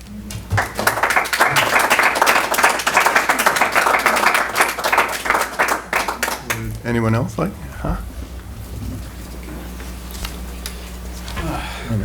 Slightly different topic, just a different idea. This is a little Could different. you state your name, please? Sure, I'm Ryan Young. I'm the father of 1,000 kids. Anyway, and the first couple are getting through school now and have more to come. So, school safety is an issue that comes to mind, especially with these shootings down in Florida and so forth, and all of them. I'm basically looking at every time this happens at home, I think to myself, how are we going to get to a solution? Because guns are not going anywhere. And most of these incidences are not happening with the topics they're discussing. They're not happening with automatic weapons. They're not happening with buck stocks and all that stuff. it would have happened anyway. So the question is how do we deal with that? My son brought me an interesting Pinterest, okay, the other day that had, it was an advertisement, it was rather humorous but rather true. You had one home, and it said, who would you rather rob? You had one home that proudly displays they have no gun in the house or a gun-free zone that, you know, da-da-da. Then you have another house that has a target and it has 2 bullet holes to the guy's eyes, one into the chest, and says, this is what happens at 150 yards. Imagine what happens at 50, right? Which house would you rob? You know, schools are a soft target. There is no defense. Every kid going to school knows it. They know they got a half an hour of that power trip before authorities actually get there and stop them. So I have a radical idea that I don't think is that radical, okay? And if it was done well in Hyde Park, there's no reason it couldn't be done nationally. And I think I would have a hard time imagining who would actually be against it. The problem with putting 1 million cops in schools, we can't afford it, right? We have the highest tax base in the country. People are not moving to Hyde Park. Our taxes are too high. So how do you deal with this? One idea would be to ask for volunteers as teachers, volunteers, to go through a gun safety course and have in a lockbox a couple of weapons in the school where the teacher can get a small raise to undergo training every year. The teacher's a pure volunteer. No one even knows who that is. And there's a couple of, there's some defense in the school, so it's not as soft. Kids would think twice about doing these things if they're getting shot at, okay? That doesn't cross their mind until it happens. And it could potentially save many lives, including the lives of my children in your school. And so that is something to consider. Again, you're talking in a safe, in a lockbox with trained people using it, people we don't have to pay a whole salary to walk around all day, who are already doing something on the job. And again, are volunteer. If there's no volunteers, there's no volunteers. But that would be an interesting topic. I think would solve. I think that would solve the problem on a national scale. On the other issue, I don't think it's a religious issue to not want kids half-born killed. I don't think anyone's for that.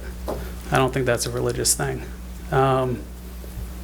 We have a new proposal to Cuomo through Planned Parenthood, the same promoting, to if a kid happens to survive that abortion, that they have to abandon the child in the room. Just let the kid scream and die without any care. And Cuomo's pushing that. Planned Parenthood is the sponsor to that. I don't see how that is religious. I don't know. I don't know how a child, 1 minute, we could do whatever we want. The next second, we can't. Or, in this case, everyone has this arbitrary time of life. Well, I think it's, first trimester. Well, what happened at 2 trimesters and 29 days and 23 hours and so forth? 1 second before, what happened to that child, other than continued normal growth? Excuse me, I'm going to have to interrupt you. You're getting a little bit off topic. Gotcha. And that's not appropriate right now. All right. All right. So anyway, thank you for your consideration. Thank you for your time, and good luck.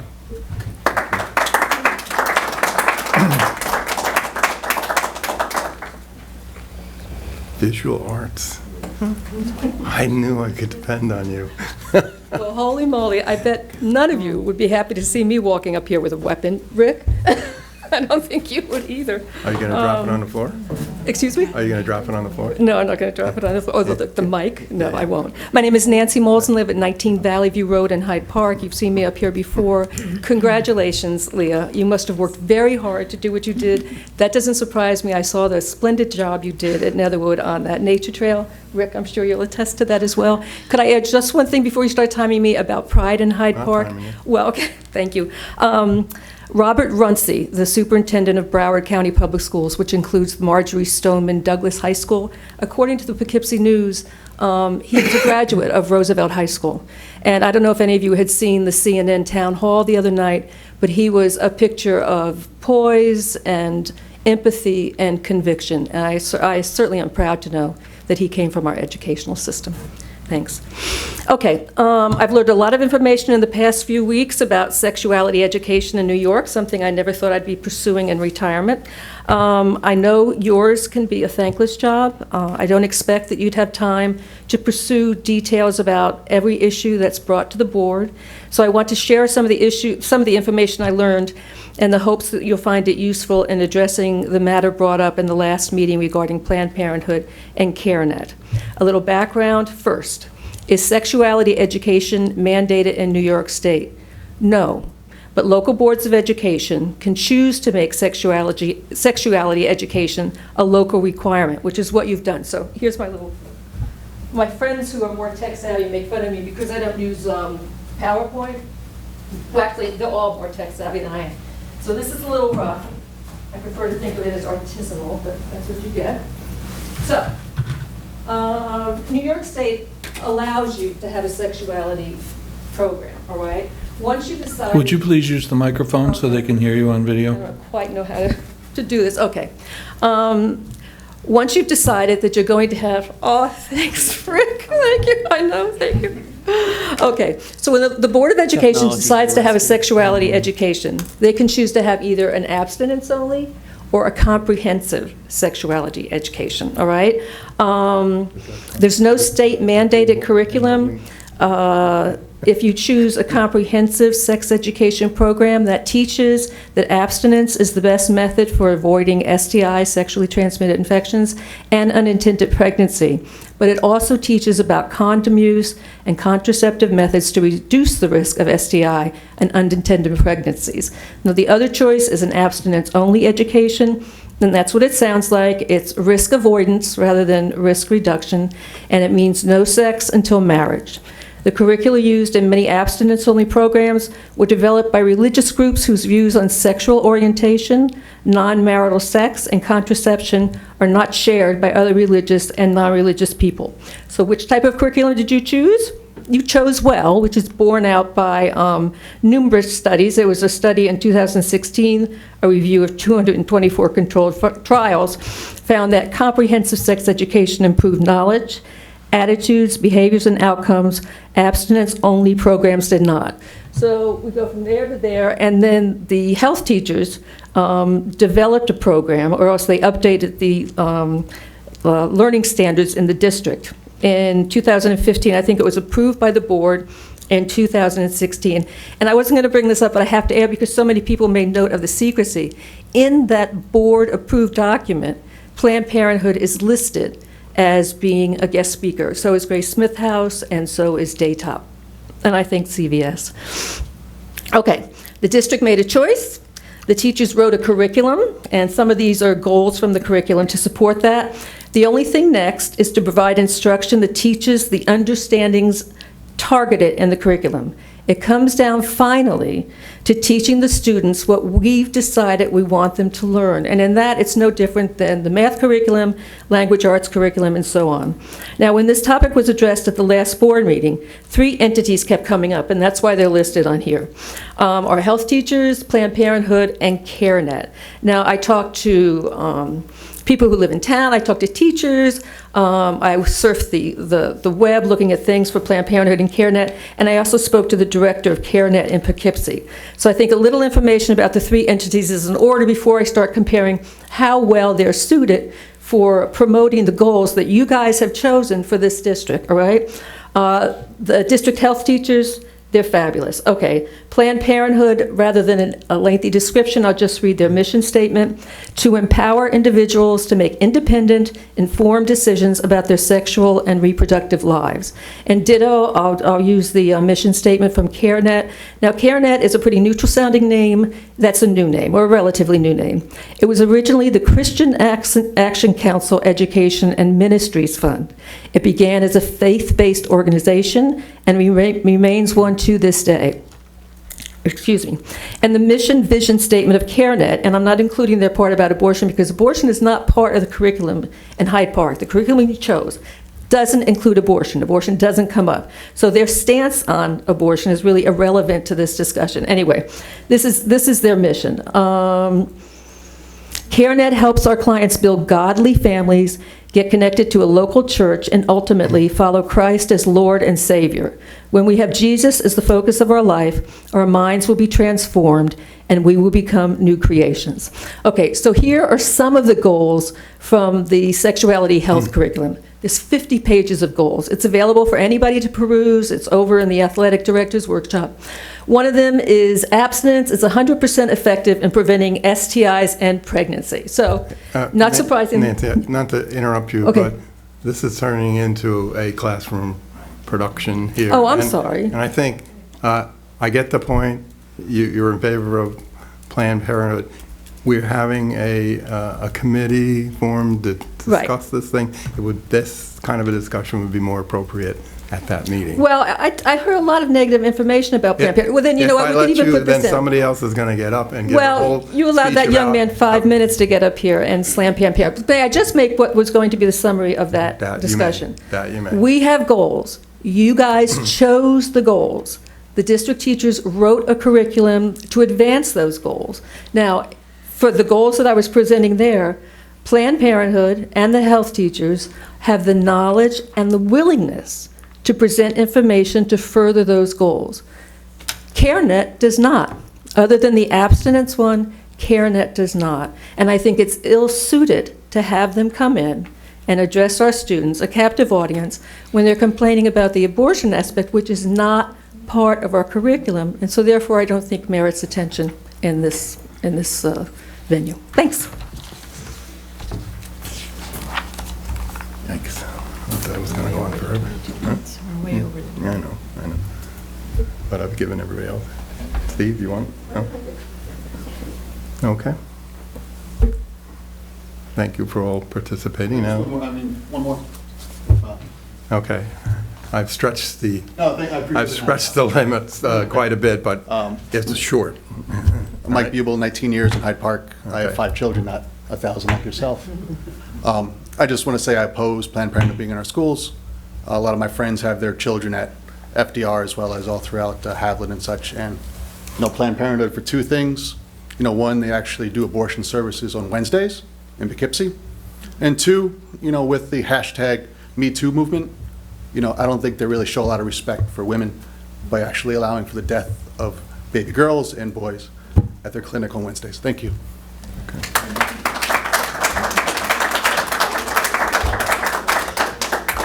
How much did we double it? Yeah. Right? Yeah. Okay, well, I guess that at this time, can I have a motion to close public participation? So moved. Second. Uh, That was the fastest vote of the night, let me tell you. No, yeah. Well, I'll just make a comment first. No, we have to vote on the motion. Oh, we have to vote. You're right, Steve. Thank you. Is there a discussion first? All right. Do we have to vote? Okay. You gonna discuss? All in favor then? I'm sorry. Let's see. You lulled me out of the new Robert's Rules of Order. Obviously, this is a passionate topic. I'm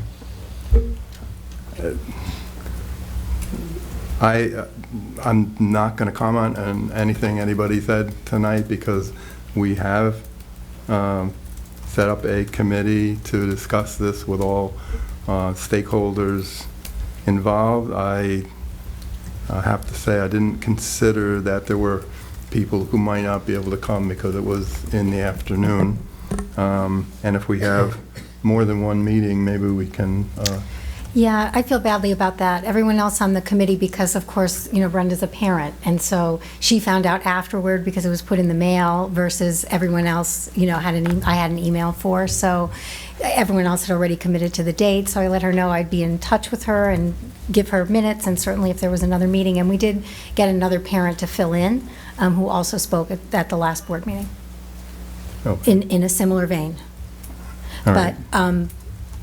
we could look to change, but we'd be just waiting a few more weeks in that case. Okay, the only other thing I would like to say, God forbid we give people guns in the school. I would never agree to that, for me personally. Anybody else have any comments on?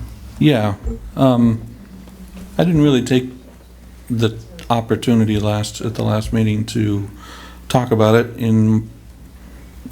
primarily because it is such a politically charged issue and there's already strong opinions about it. My primary goal as a board member would be to oversee a district that provides a well-rounded and complete sex ed program, period. So far, I suspect that having anybody come in as a guest teacher for that topic is going to cause more harm than good, specifically for the reasons that you see here.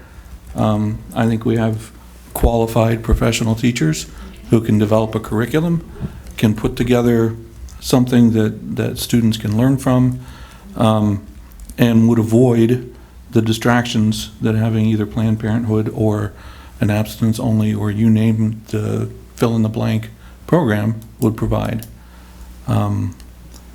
There have been some good points that I have heard about making sure that students know about other community programs. Again, whether that's CareNet or Planned Parenthood. And I think that there's nothing that brings that to the fore better than having a guest speaker from that program. So I'm arguing both sides of the fence. I'm offering my thoughts here because I don't think that I'm going to have a strong impact on the process that has already been put in place. But what I would like to see is a curriculum that's taught and determined by our staff who have proven themselves to be professional and good at their work, with an opportunity for some sort of awareness program for other programs in the community, probably not presented or given in a way that requires every student to be present.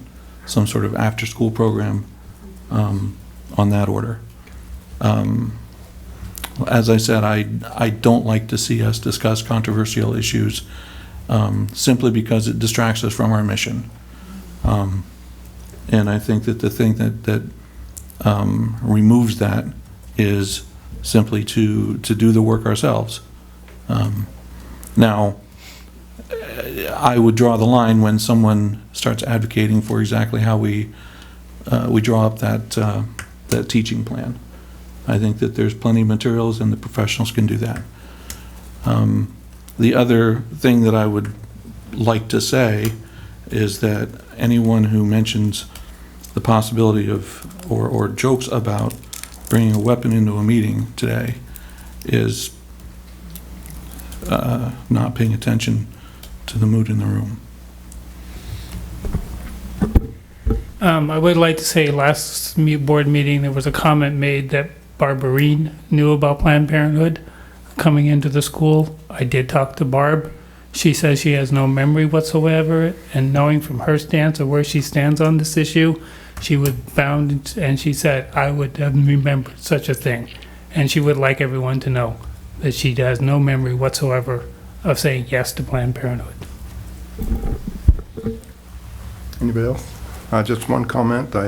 It was so long ago that policy 9700. I've read your little thing. Was not aware of that. It is something we should look at, and thank you for bringing it to our attention.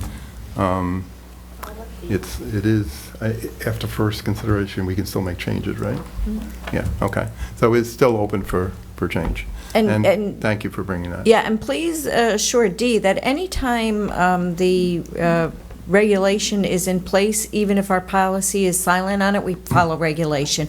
Okay.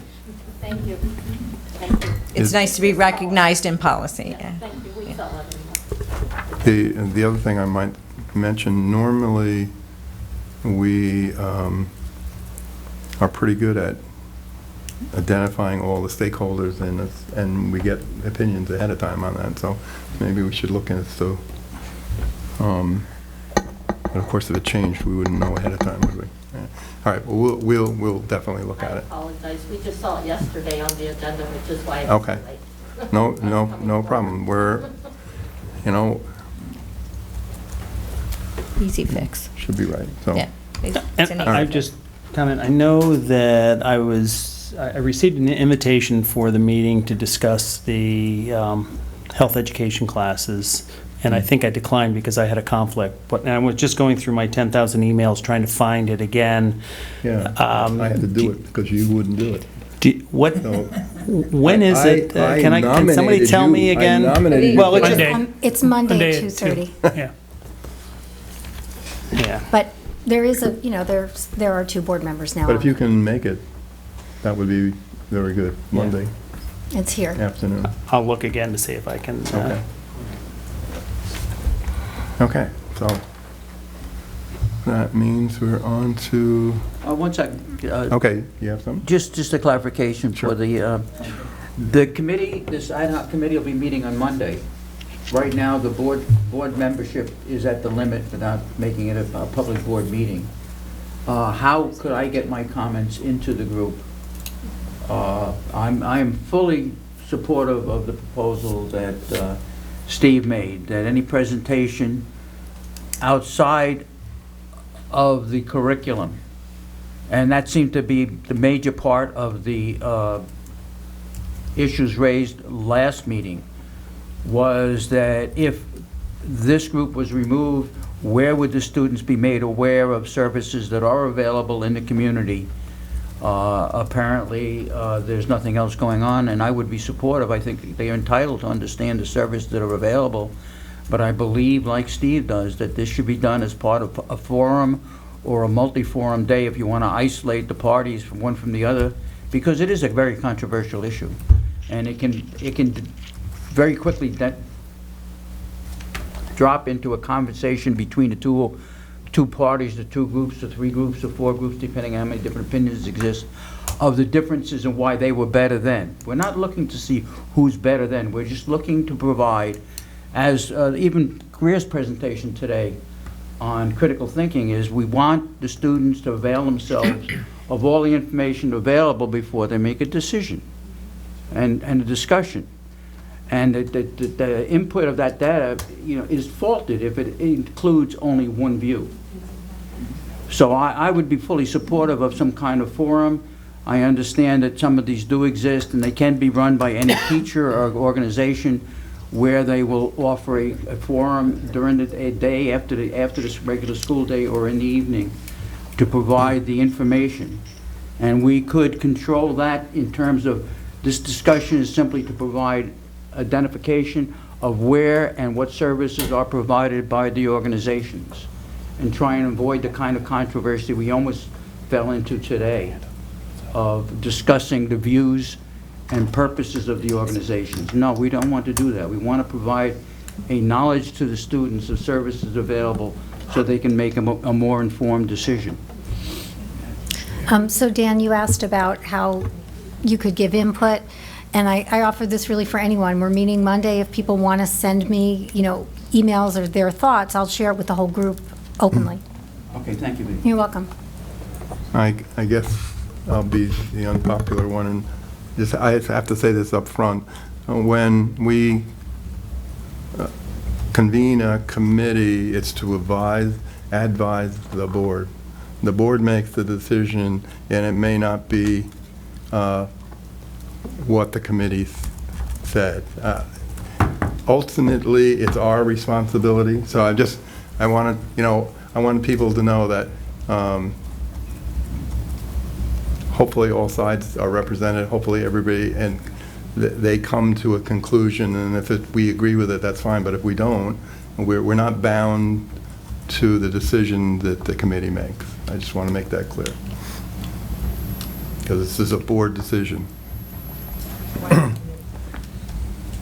Anybody want to get up again? Well, there's a second one coming up, so. All right. Moving on then. Nobody else?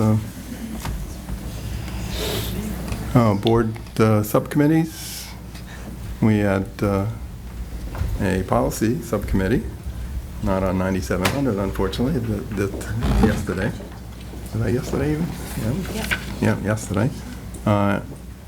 And we're making progress. As you know, there's hundreds and, well, literally thousands of policies, and we're down to only 129 to look at, so we're making progress. Is any other subcommittee reports? Anybody have anything? Okay. That brings us to nomination for BOCES Board of Education. This is a discussion. Is anybody interested in being on the BOCES board? I'll take that as a no. We'll move on to the next. What's the pay? It's double what you get here, yeah, exactly. Double what you make here, Brad. They put 2 zeros in it instead of 1. At the front. I had to ask. Yeah, I'm going to move the board discussion for mid-year review to the next meeting. I think we've been here quite a while, and that's We need to something vote that we on could. that. Need to vote on that. Yes, can I have a motion to move that? So moved. I'll give you an amen on that one. All right, thank you. All in favor? Thank you. I have a motion to approve the consent agenda, please. So moved. Second. Any discussion on that one? All in favor? Opposed? I wasn't even with you. Oh, okay, Who moved it? I moved. You. I'll ask. okay. And you got the second? Second was Perry. Was it? Pick your choice. Yeah, okay. Thank you. All right. That moves us down to, I have a motion for special education placements, please. So moved. Second. Any discussion, Dan? I've reviewed the packet and recommend its adoption as presented to the board. Thank you. All in favor? No opposed? Nobody? Thank you.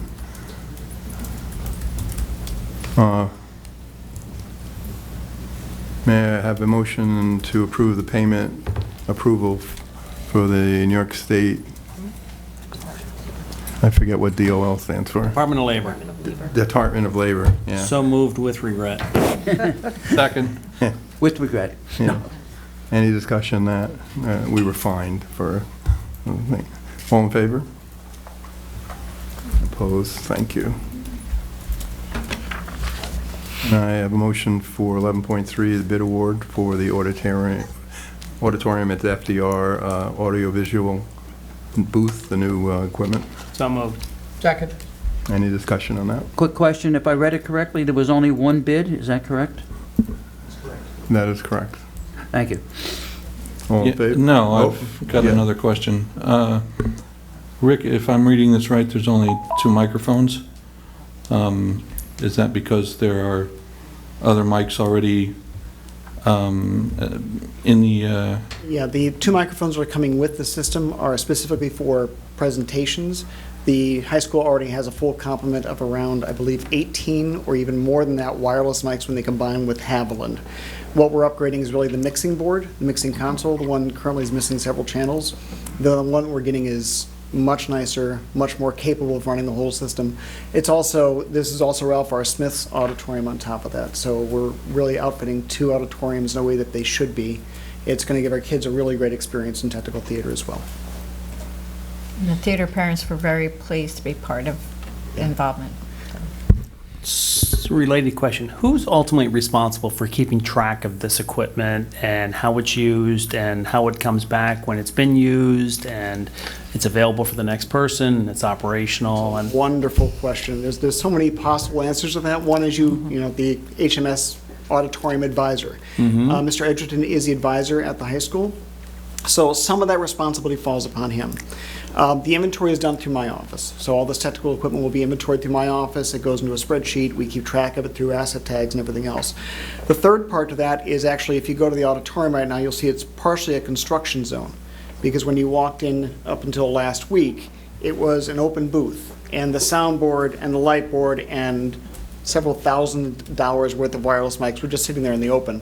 Working with Bob Fogg and Elliot Garcia, we are actually enclosing that front booth with sliding glass windows, so it's still good for technical theater, but the equipment will be able to be secured. So that was the deal, if you will, that I made with folks like Melinda DeMaio. I said, I'm happy to budget for the equipment because it's It's significant. The cost is not easy and it's not cheap, but we need to make sure that it's managed well. So one of the nice things with this company, Hudson Valley Audiovisual, is they will dedicate time to training, not just the adults, but also the kids.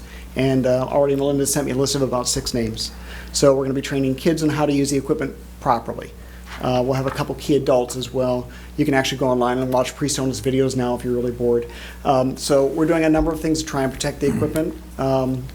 In the end, it's a teaching tool. So the equipment we're buying, this PreSonus board that I mentioned, is actually known for being very durable and was highly recommended over other brands like Behringer and Midas and all these other guys. So hopefully it'll be, and in Red Hook, I'm hoping I can help with that one too. So we have staff who will be trained and will Yes. be responsible, because we know that our students, they move on. They do move on, yes. So it's important to make sure that we've got staff that are capable and understand how this equipment work, and not be looking at each other and go, well, Yeah. Jimmy Your Jimmy auditorium- graduated, he knew how to run this thing like a champ. Yeah, and the auditorium advisor is a key piece in that. Okay. Being an old theater tech person myself, I'd like to consider myself a little key to that. But I'd like to have a group of 4 or 5 different people, much like with the FDR Press Box. There should be a group of 4 or 5 people who are really trained in that system, know how to use it beyond just turning the key to turn it on, but actually know how to use the wireless mics and the antennas and everything else. So. Great, thank you. I'd like to add that while there's always room for improvement, and this is great that you're going to be inventorying all the new stuff, I would like to say too that our students that are involved in the technical theater aspect have always been very respectful of the equipment there, and they've actually done, taken it upon themselves to work with their advisors to ensure that equipment is locked up and secure. And that's a torch that gets passed, and, so the respect for it and the use of it. So while I like the idea, of course, of having more advisors and more people involved, just want to point out, it's not all just been hanging out there. No, I'm not, I fully expect that our theater students have been very respectful of it. It just, stuff happens, and Oh, I it's agree. tough to account for it at times. All right, Rick, I'd like to make a suggestion. Since we're talking about a merger of new equipment just being purchased with existing equipment to complete the system, I would hope that at some point a third party would inventory everything that makes up the total package and provides that to the auditorium person to keep in place. So that at the end of each year or at a certain designated time, we can go back and review the inventory and see what's missing. Absolutely. If something's missing. Yeah. Anyone else? Thanks for coming tonight. Okay, all in favor? Hey, thank you so Opposed? much. Thank you. Okay. All right. Uh, That's very happy theater people. That brings us to the first consideration. May I have a motion for first consideration of the listed policies? So moved? Second. Any discussion? What are we voting on now? We're voting on That we the, reviewed it, or we're not adopting it? we're not adopting it. No, we're just First reviewing. read. Yeah, and we will revisit 9700. All right, well, if, the way you say that, we will not be seeing any revisions to what we saw today before the next board meeting when we vote on it? I can jump in a little, just that the level 3 teaching assistants are included under the same exact expectations that the teachers are. So in case there's not time to meet, because it was brought up tonight, it's that simple. Level 3 teaching Correct. assistants. Yeah. So it was just an oversight, and it would be easy to add. It's the same exact thing. All right. Yeah. Okay, so all in favor? Opposed? Thank you. And here we go. Motion to enter public participation, please. So moved? Second. Any discussion on that? All in favor? Opposed? We're now in public participation. Abstain.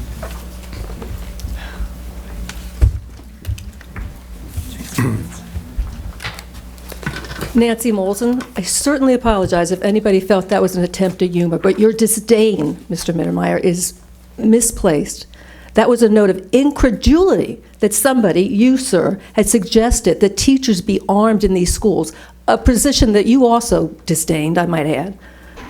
I would never attempt humor at that. Why would I do that following a comment that lauded the superintendent down in Florida? Of course I wouldn't do that. I've marched in more marches against gun violence, I'm sure, than you have, and I will continue to do so.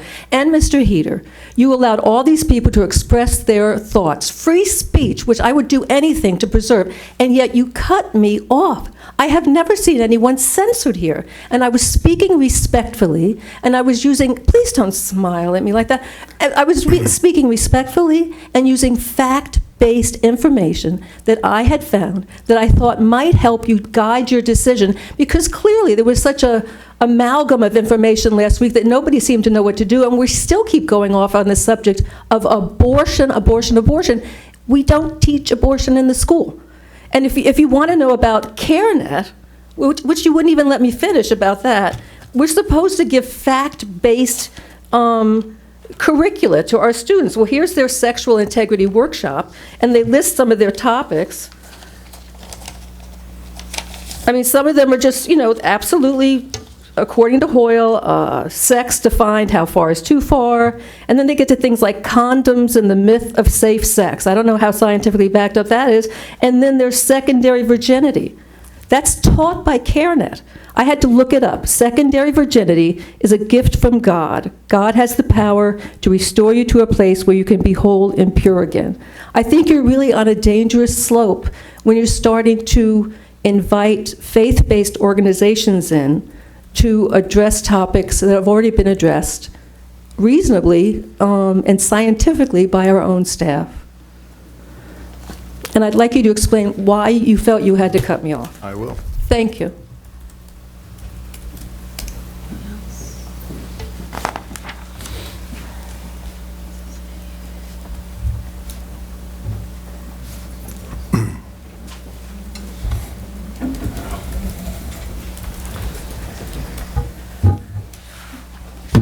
I am very happy this is videotaped, and I hope all of you watch it. Shame on you. Shame on you for your reaction. Second, the gun, I'm not even going to go there. The committee that is being formed, I assume, was to offer a suggestion, a policy, some kind of information. For you to turn around and say, please remember that ultimately it's the Board of Education that will make the decision. That's true. Comes across as we are not really going to listen. It's the way it was said. You need to review your videotape. Shame on you.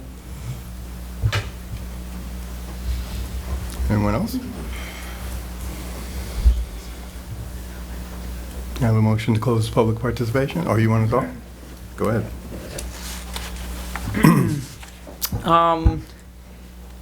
Again, our first one request, I would request that that list of committee members is posted on a very publicly accessible place, such as the school district website and such, just so it's possible for at least the people to feel that they're that their views are equally represented in the pool.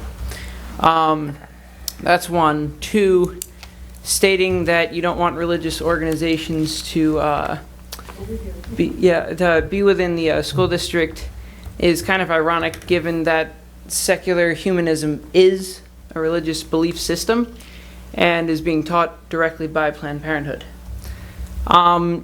Thirdly, the solution to any of these problems, I agree with you completely, sir, that our health teachers are perfectly capable of teaching this curriculum without having all of this war basically going on in the background. There doesn't have to be this polarizing presence brought in when our health teachers can teach the exact same curriculum that Planned Parenthood teaches, that any of these other programs can teach. I simply ask to reiterate that there is all options are presented to students.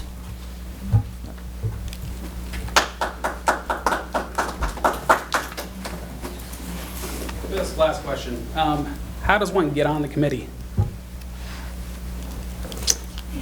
Well, wait till it ends. Yeah, We'll answer. we'll answer at the end. Anyone else?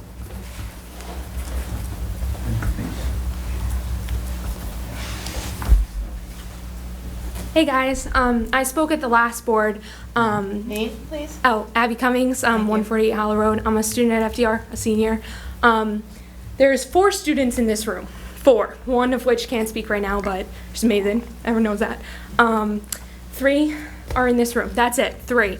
Everybody else in this room doesn't go to FDR. Everybody else here has some connection to FDR, but they don't go to FDR. I go to FDR. Mike goes to FDR, Chris goes to FDR, Leah goes to FDR. That's it. We're the students sitting in the classes.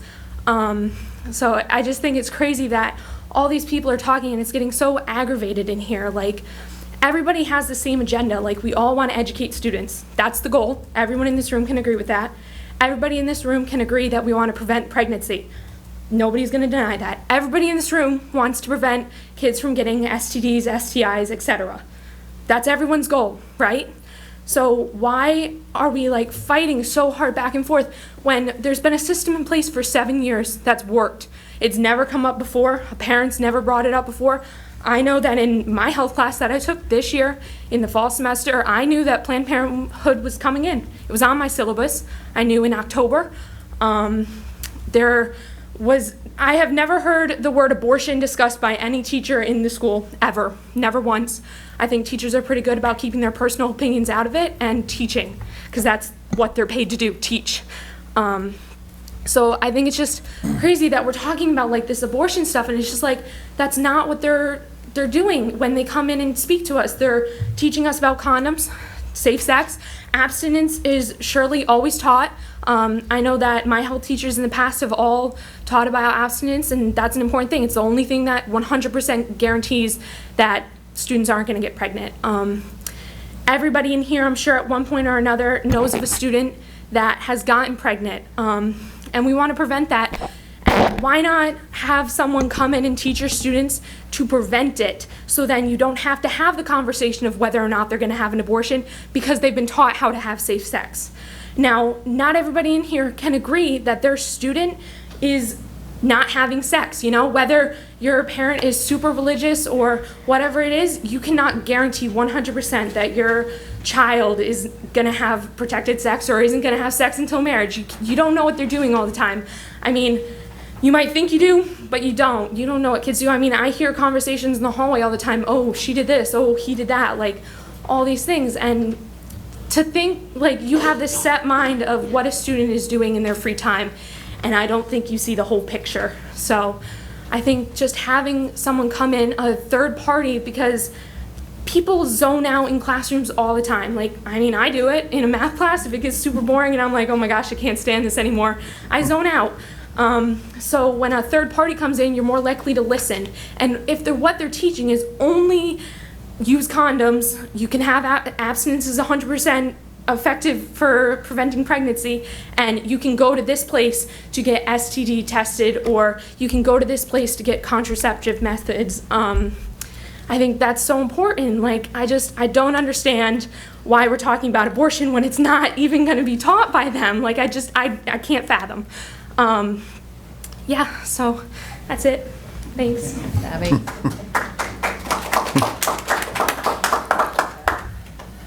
Anyone else? I have a motion to close public participation. Second. Okay, done. Any discussion on that? All in favor?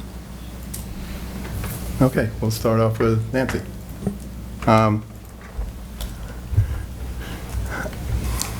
I felt that was a classroom presentation lecture, and that was something very appropriate for a board, not a board, but for the committee meeting. And yes, I did cut you off. However, at the last meeting, everybody got to say what they wanted to say on Planned Parenthood. There was almost no representation for CareNet or the other point of view. I did allow them to speak freely, which I always do in board meetings. And in fact, we went 20 minutes over the 20-minute so we went 40 minutes or more on public participation, which is more than double what we said we were going to do. So that's all I'm going to say about that. As far as sounding arrogant, well, I apologize for that. I didn't mean to sound arrogant. I just wanted to point out. I have to. Did I say he sounded arrogant? No. I switched. I said that's all I'm going to say about that one. No, you did not. Absolutely not. I just wanted to point out that there are times when committees meet where they're dominated by one side or the other, and sometimes we get presented with things that are not acceptable to some of us. I'm not saying everyone, and maybe not everybody on the board feels the same way I do. I just wanted you to make sure that you knew that ultimately, when the rubber meets the road, it's the board that has to make the decision. It's seldom, if ever, against that, what a committee recommends, but it could happen. Maybe I said it wrong. I apologize for that. However, that's the facts. So anybody else got anything they want to say here? Yeah, there was a question on how do you get on the health committee? I've been on it for 4 years now, and we did road shows. They're all open meetings. We went to all the different schools, and we only got 1 or 2 parents to come. And we've been trying. We went to all the PTAs trying to get them, and we had no parents come to them. So We it's obviously been didn't open. have the right topic. Yeah. Right, so, and that committee has now, it's the Comprehensive Health Advisory Committee that has been in existence for a lot of years, and because of low attendance and that most of the members are also on the District Save Committee, and there's a lot of crossover in those two committees. So we pulled them together and said that on an as-needed basis, we'll do an ad hoc health committee, like if we're reviewing the wellness policy or something like this. So we actually pulled together the old Comprehensive Health Advisory Committee. So this is who's on ad hoc on this committee. So at the last board meeting 2 weeks ago, it was suggested that we have an ad hoc committee. So it didn't exist, and it hasn't had a meeting yet. So it hasn't done anything. It has a meeting on Monday. And so we pulled together that group and health teachers and parents, 2 parents that spoke last time, who one pro-Planned Parenthood being in the schools and one anti-Planned Parenthood coming in the schools, and the board members that you heard about tonight. So far as, and student, well, Leah. And Leah as a board member. So I hesitate to have names posted because I don't know that I have their okay, and if people are going to start calling and emailing them about advocating. So I'm not really comfortable, but I told you a lot about who they are. I would just like to make a comment off topic just a little bit, but Leah, I just want you to know that you always have a voice at this table. So if you have something that you would like to offer, we would welcome it. So please feel free to interject anytime that you want. Yeah, I've been saving my thoughts for the committee meeting. That's Yeah. totally okay. I just want everybody to know that our student board member does indeed have a voice. Yes, I've been working hard to And- find no, the accurate representation of the That's- students and what they want, and I will represent them with their opinions and not mine. So, I just don't want to say anything politically incorrect. Well, it's not only about and this offend topic. anyone. Yeah. Just anything. Yeah. Thank you. Yeah, I just wanted to say that I'm comfortable with, actually, I thought that I was actually rather reserved about my statement about joking about gun violence in this meeting. That's the way it came across to me. Maybe I'm a little overly sensitive today. Maybe I'm not. I think others shared my perception of the way it came across. So I am completely comfortable with what I said and how I said it. Also, I'd like to be, I was on the committee when CareNet presented their curriculum to the Health Advisory Committee. Planned Parenthood didn't, or at least I wasn't part of it when that happened. And it was turned down because our health teachers said they could teach the curriculum. So I would like to stay on the health teachers said they could teach the curriculum. Any other comments? I'd make one comment, a clarification. I've been at the previous meeting and this meeting, and at no time have I heard any suggestion of a replacement of Planned Parenthood by CareNet or any other organization. What has been discussed is the discussed is that the feeling for many is that the health teachers teach the curriculum.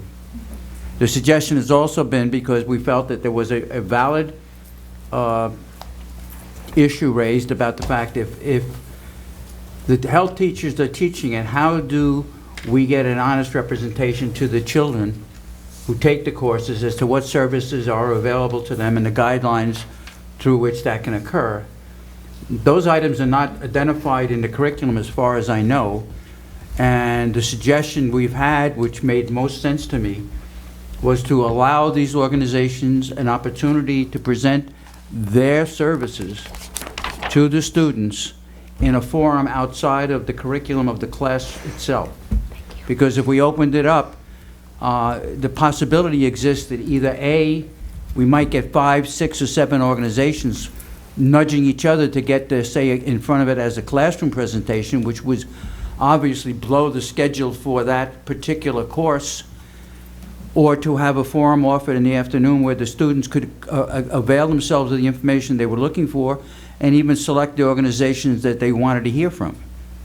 Obviously, this would not be fitting on critical thinking. They would hopefully come to all of the presentations.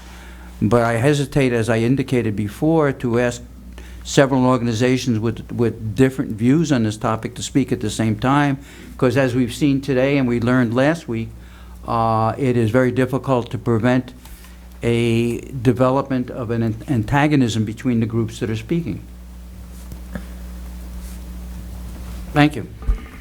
I guess I just want to weigh in here and think that I have a couple thoughts. One is, I think we need to do a real evaluation of what the curriculum is, what's being delivered, and who can deliver it.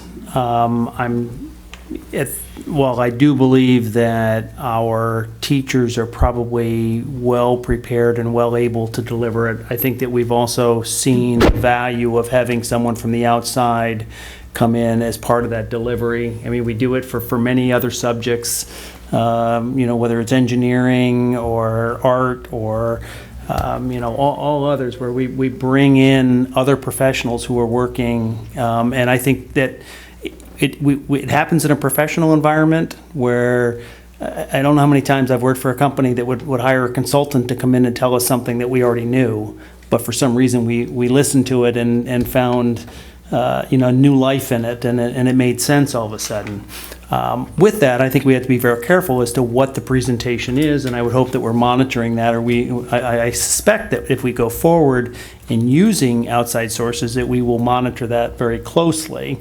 And I think that we have to be prepared that it may not be a one choice, or I wouldn't think it would be a one choice. I think it may be a multitude of consultants, whatever we want to call them, outsourced community resources that could be used.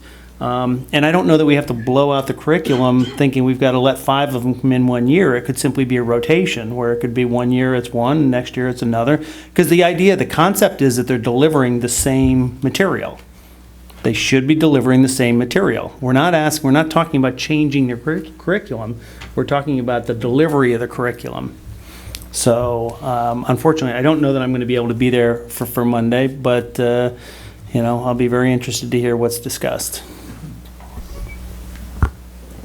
As a surprise, Perry, I'm going to object to what you said. Okay. We do disagree at times. The students attend and take this class only once. Yeah, understood. And to bring different providers in at different times for different classes says that each student or 5 students in consecutive years could get 5 different presentations. But aren't they? That might create confusion to start with. It's something I don't want to deal with. Having a single presenter with all of the information, we're going to hone that topic to the point where it meets all of the skills that we are looking to present. But not denying the students the opportunity to hear other opinions or other information. I think a forum better suits that goal than presenting or changing presenters. But my point is that we have a single curriculum that we're offering. It should be the same material. It's just a matter of who's delivering it. I can offer 3 teachers giving you the same curriculum, and the impression of the students can simply change dramatically from presentation to presentation just by the tone of voice, or the placement that that information is given in the total overall presentation. I would welcome that as an option as well. Okay.